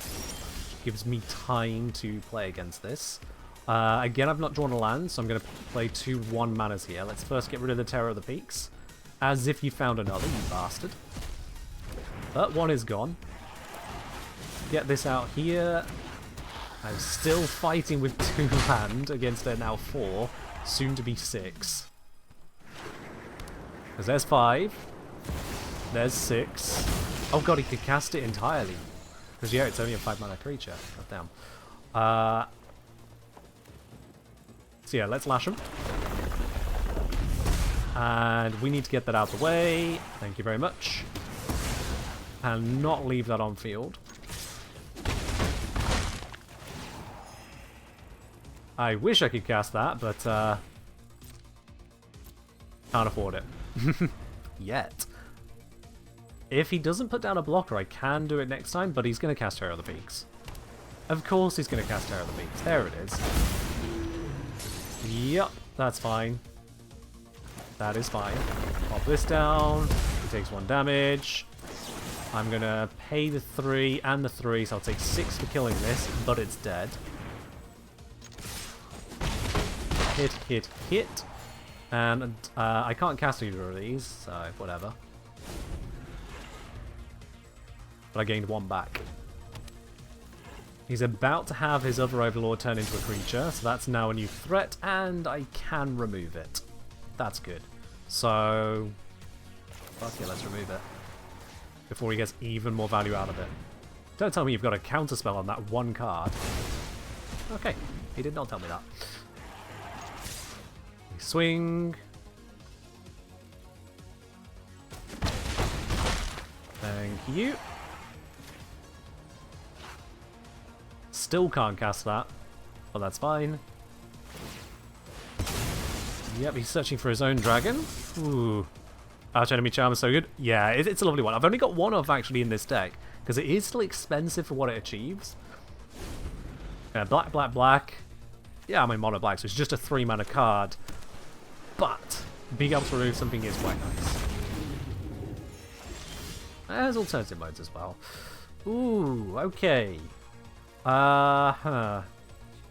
I can't just get through that normally. I'm going to swing with the Tiny Bones. If he lets it through, I can cast something from his graveyard. So it's a trade, mate. What do you want to do? Trade creatures? Understandable, honestly. He finally no longer has to worry about that, but he lost something in the process. I can get my Slasher out. We keep going forwards. That's honestly cute at this point. Not enough to work. Got one of those for your Commander deck? Yeah, in Commander that is a lovely pickup. Very lovely. Alright, my turn. What do we got here? Nothing great. I'd need 5 mana to get full value out of this, which is unfortunate. But I don't need full value out of it. So let's just cast it now. If I get 1 more land, I now have an infinite combo on field. I'm 1 land away from it. I gain life, they lose life again. They're going to gain some life, which doing after the slasher hit. Very smart. That gives them maximum return on their life gain there. So, very smart. It might not be enough to save them, but it was a good play. It wasn't enough to save them. Oh! Dragons have fallen. That was a solid setup. It was threatening as all hell. And didn't I take this with just 1 or 2 land? I think I did. God damn. Going for the much lower curve is proving very beneficial, it turns out. Also, we never ever saw the Ancient Vendetta card. But if it had turned up,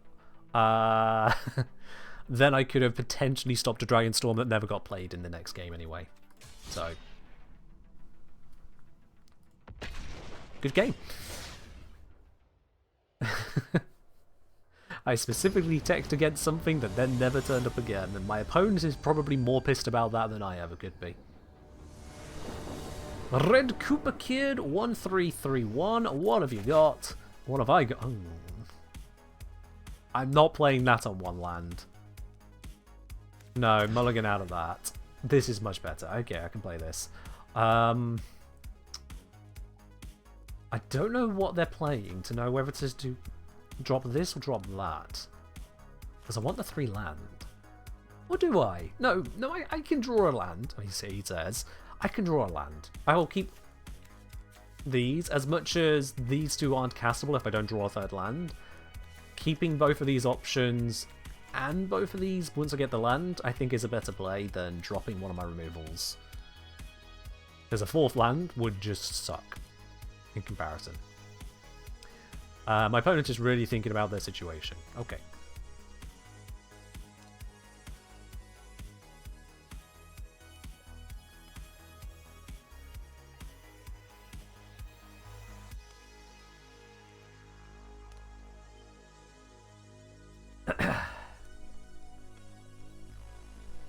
So, anyone want to play I Spy? I Spy with my little eye. Someone who needs to click a button.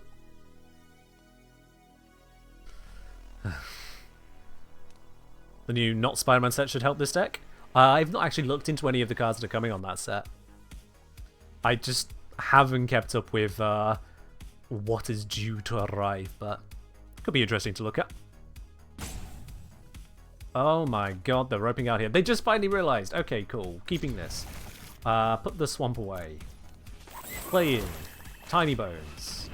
There we go. Christ. Alright then, Cooper Kid. You got so distracted you didn't even realize it was your turn to pick. What are you doing? You are surveilling to start. Oh, go on. Put a 1-mana in the field for me. Damn it. Alright. We'll just take a swing, hit, bap, turn. So long as I draw a land next turn, we're good. If I don't, I'll start to get antsy. Let's see what we get. Okay, slightly antsy now. Let's just swing. It's green-blue and he's being allowed to just get set up. Not a fan, but it is what it is. Green-blue-white into a traveling chocobo. Aha. Well, let's just stab that. That's good. You know what? I could play that, but I want the chocobo. I want the chocobo. Give me that. Yoink. This is mine now. Ooh, got an arch enemy's charm coming next. Good to know. Yeah, Rickle Gaz, yeah, it's the way they're getting around the whole licensing on Arena. Either licensing or just the theme is to just have reskins of the same cards, which is an interesting way of doing it. Not mad at all. Right then, hi there, big old bird thing. I just happen to have exactly the count. Oh, hang on.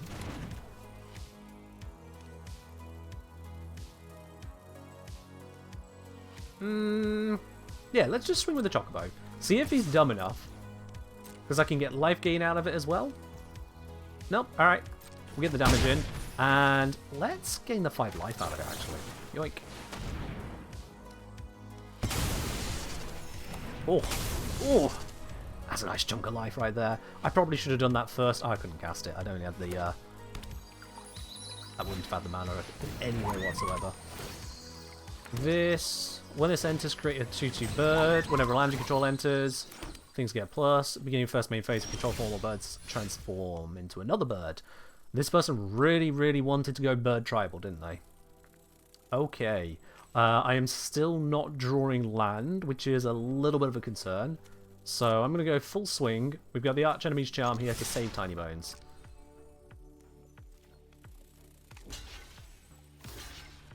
And they fell for it. Wonderful. Thank you very much. You can go ahead and use your Fabled Passage now.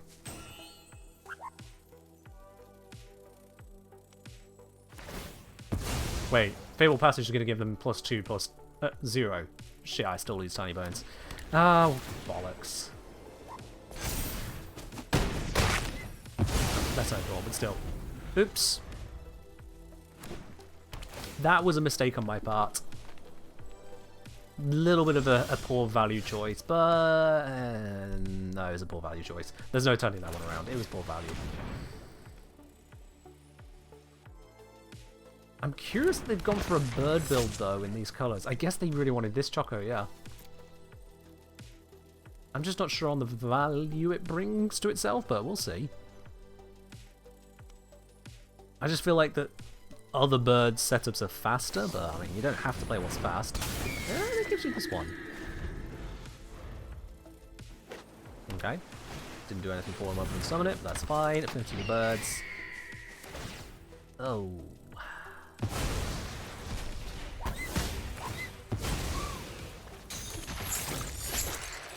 Oh.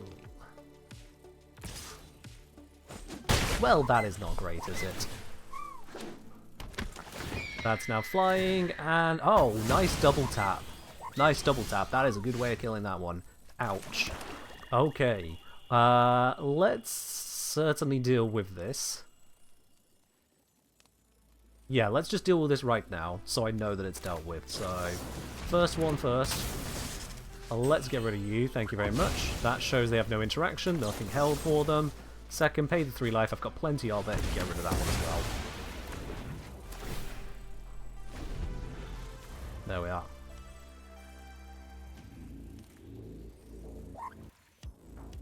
And that's brought their options down to a terrifying close. Excellent.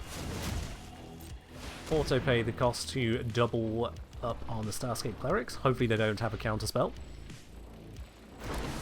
They do not. Or if they do, they don't care to cast it right now, which is good. So this gives us 1/2 of the combo to success, which we have still not, this entire stream, seen pop off. Not once so far has the combo even had the opportunity to trigger. We've either won or lost by every other means under the sun. 2 different combos in this deck, neither have happened. I'm actually astounded. He swings, he hits because I can't block. That's fine. Don't board wipe. Thank you. That is not the combo, but I'll play it anyway.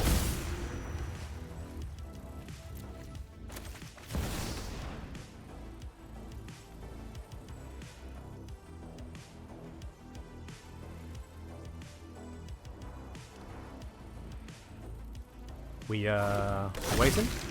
Now, he does like his flash creatures, like those. He could very easily have another, so I'm not going to attack. 3 damage would not get me the victory right here, right now. It's unlikely to make the difference. And oh, there goes Tiny Bones. That's unfortunate. And if one of them were to die for no gain, I would just feel bad. It would be throwing away my opportunities. Again, I lose a little bit of life. Not the end of the world. Wherever a land I control enters, creature deals 1 damage to each opponent. Let's just see what we'll get first with this. Let's do a little spin route. A bit of triumph. I'm not in need of that, no. Let's go looking again. What have we got for me? Let's buff up you this time. Spread the love. Iridescent Vine Lasher. Whenever land you control enters, deal 1 damage to target opponent. I don't need that either, no, because I've already got one right here. So 2 cards I definitely don't need. Removed out of the top of my library. This time I'll swing for 5, because they've shown they don't have anything by the lack of interaction pause. And I'm now out damaging them per turn. This is good. That is just another boring budget land. Put it down as an assassin. So Preacher of Schism? Not in this particular deck, I think, no. Don't think that'll drive the value I'd be looking for, to be honest. No, my 3 mana is taken up by primarily Unstoppable Slasher, and then a couple removal cards as well.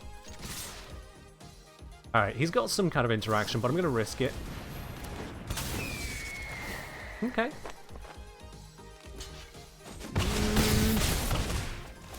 I mean, he still ends up on 1 hit point. Like, that doesn't leave him in a good spot. He has to leave blockers behind now. Or just give up. Yeah, fair enough. There it is. Okay. Now, given how they fought there, I don't think there's really much I can change about my deck to do better here, is there? I can take out some Bitter Triumphs. I'm safe to do those for Shoot the Sheriff. I'll leave 1 in. Again, there's always something that seems to slip through the cracks, but... yeah, I think that's all the change I'll need to make on that one. Yeah, Unstoppable Slasher is such a powerful one, especially because I've got the Bloodletter of Aklazotz in here as well. Standard, as much as I actually despair for it, Standard is at the point where it's build the power sets or lose, unfortunately. This isn't full power, but it is still strong. Interesting opener. I'm gonna keep this because that's turn 1, turn 2 is empty, turn 3, if needs be, turn 4. That's not a terrible opening hand, and we got plenty of lands, we'll not be stuck on that either. And if we do end up flooding, this guy will keep on tapping our opponent a bit. So it's not a great opening hand, but it's far from a bad one. I've had much worse today. And our opponent has once again forgotten that they are required to act.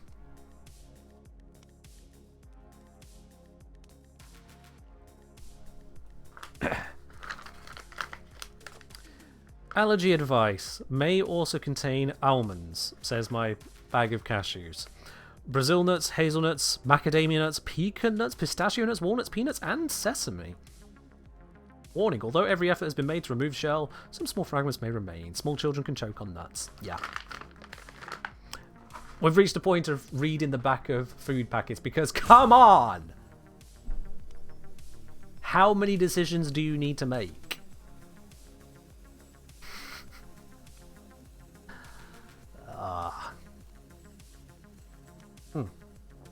Actually, there is something I did want to check very quickly. Whilst this person is giving me infinite time.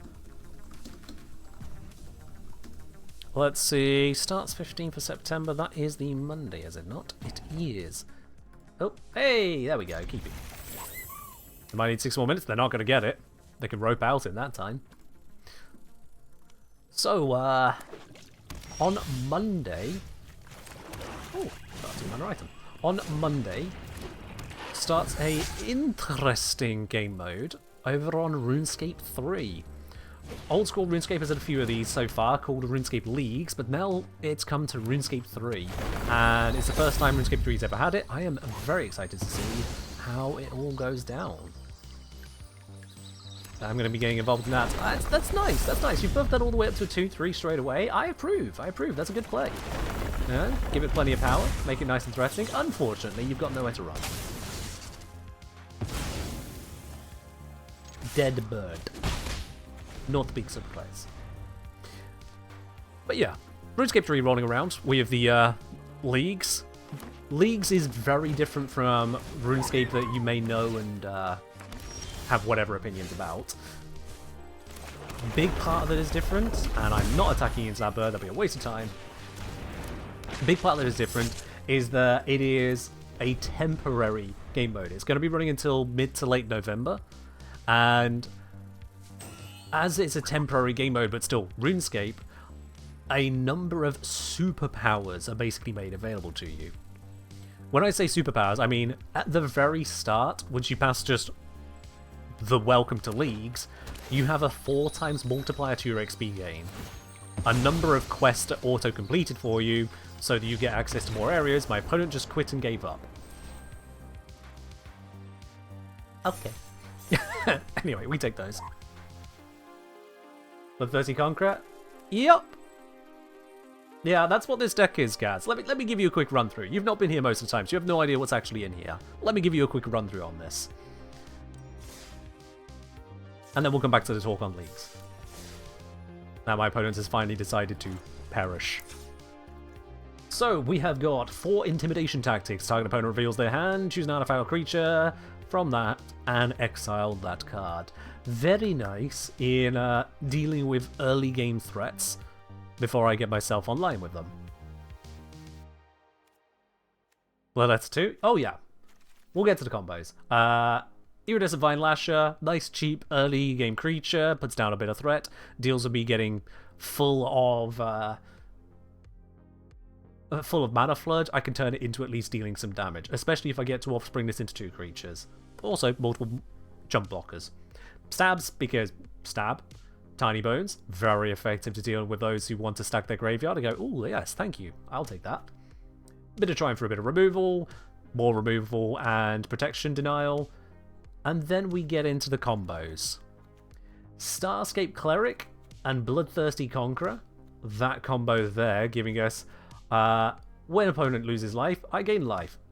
When I gain life, opponent loses life. It's a loop. Many people who play MTG are familiar with that loop at this point in time. It is nasty. You didn't know counter souls in standard? Oh yes. That is literally my counter to counters for the big reveals. The other double combo we have in here is Unstoppable Slasher, which of course, when it hits the opponent in the face, they lose half their life rounded up. Combine that with Bloodletter at Vaclazots, which says if they lose any amount of life during my turn, they lose twice as much. BEA, beautiful. And then to wrap it up, we have a 3-mana removal or alternative power options. We have a 3-mana forced sacrifice, which heals me. Very nice to have that healing. And we have a 3-mana removal. Costs me 2 life, but it can remove creatures or enchantments, which is very nice to have as well. The enchantment removal has come in quite clutch, denying things like Phyrexian Arena on my opponent's side. Is Bloodletter rotating soon? It's Lost Caverns of Ixalan, so not in the next few minutes, certainly not, but might be in the next rotation out, but that's not till what, July next year? Because we, not too long ago, had rotation which took out all the Phyrexians. So pretty much everything Phyrexia is in the bin now. Not everything, there are some Phyrexians out there, but most of them are gone from standard. So sad. But yeah, overall we got early game which can keep early threats at bay, mid game to then really produce my own threats, and late game is, oops, sorry, combo happened. Expensive in paper? Oh yeah. This deck would not be possible for me in paper. If I were to just have a look at some of the bits on that, if I go to good old card market, let's see, let's start at the top there. If I wanted to find myself some Bloodthirsty Conquerors, how much would that set me back? Bloodthirsty Conqueror. The cheapest I immediately see on the website there is €23. Wonderful. Bloodletter of Vaclazots. How about that one? That would only set me back another €20 each. Withering Torment probably isn't going to be too much, but let's have a look anyway. It is, yeah, I can get it for €0.50. Unstoppable Slasher, that might be a bit more. That would set me back, oh no, surprisingly not actually. It's only a couple euros. That's manageable. Tribute to Hunger might be a bit more expensive at the moment, because it is relatively new. There we go. Tribute to Hunger. Is it that new, actually? Hold on, what set you in? Oh, no, it's not that new. Never mind, I take that back. Yeah, no, that's not expensive at all. What am I on about? What am I thinking of? Arch Enemy's Charm. That's the one I was thinking of. Sorry, my bad. Arch Enemy's Charm. Not expensive. What's Cavern of Souls? Ah, yes. Maybe that one I should have a look at. Cavern of Souls. 30 euros minimum. And it goes up quickly. Yeah, so 60 euros plus, what was it like? I've already forgotten what I said. They were about 20-ish a pop, so 45, 67, yeah, about 67. So we're looking at 120 euros. Those are about 20 a pop, I think. So 180. Add in the rest. Yeah, we're easily over 200 euros here. This is easily an over 200 euro set. Which is obscene. I haven't even checked the tiny bones. How much are they? Tiny bones. The pickpocket. Yep, that's the one. Not that expensive. 4 to 5 euros a piece. But still adds another 22 roughly euros to the deck. Yeah. So I would never own this in paper.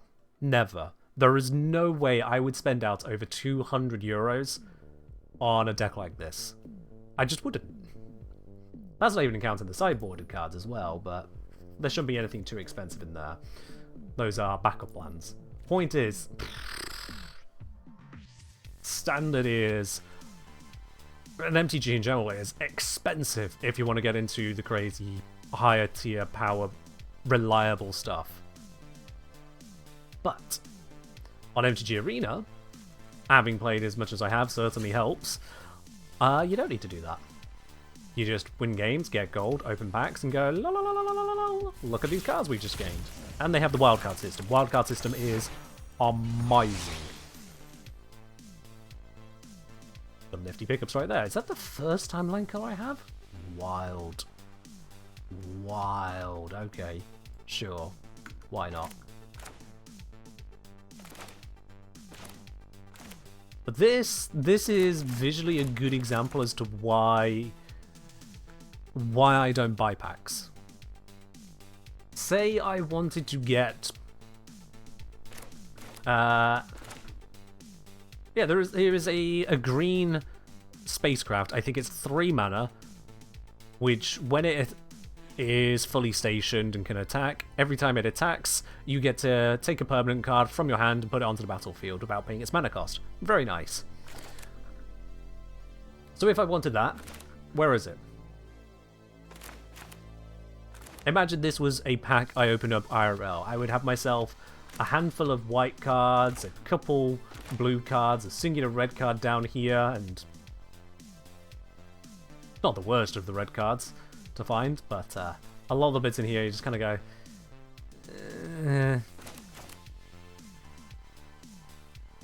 rare.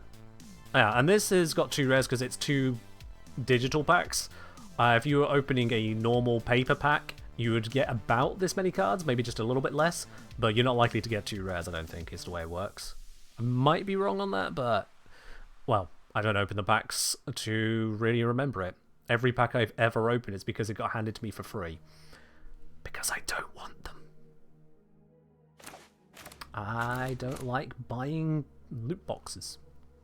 But here, where I can get it all for free, I consider it the same as opening relics. That's how it is for me. I know some people might look at that and go, oh, but Ken, you're still promoting a game which has loot boxes. Is that not just as bad? Sure, I guess, if that's how someone wants to see it. I don't. So yeah. At least online, I can indulge in those crazy, crazy bits and have official sets rather than, say, printing out obvious home prints of cards and take it to a friendly match at a pub or something. But yeah, in any case, we've been on this for the last, what, 3.5 hours? We've had some good ones. We've had some... Well, let's put it simply. I should never get to the point in that mono black deck of having 17 land on field. In case you want to know just how badly it went at one point. 17 bloody land on field. That was a grim battle. But that is where we're going to wrap it up today. Thank you everyone for joining in. I will be live again on Sunday with some more good old Warframe. In the meantime, have yourselves a wonderful weekend, and I'll see you in the next one. Bye-bye.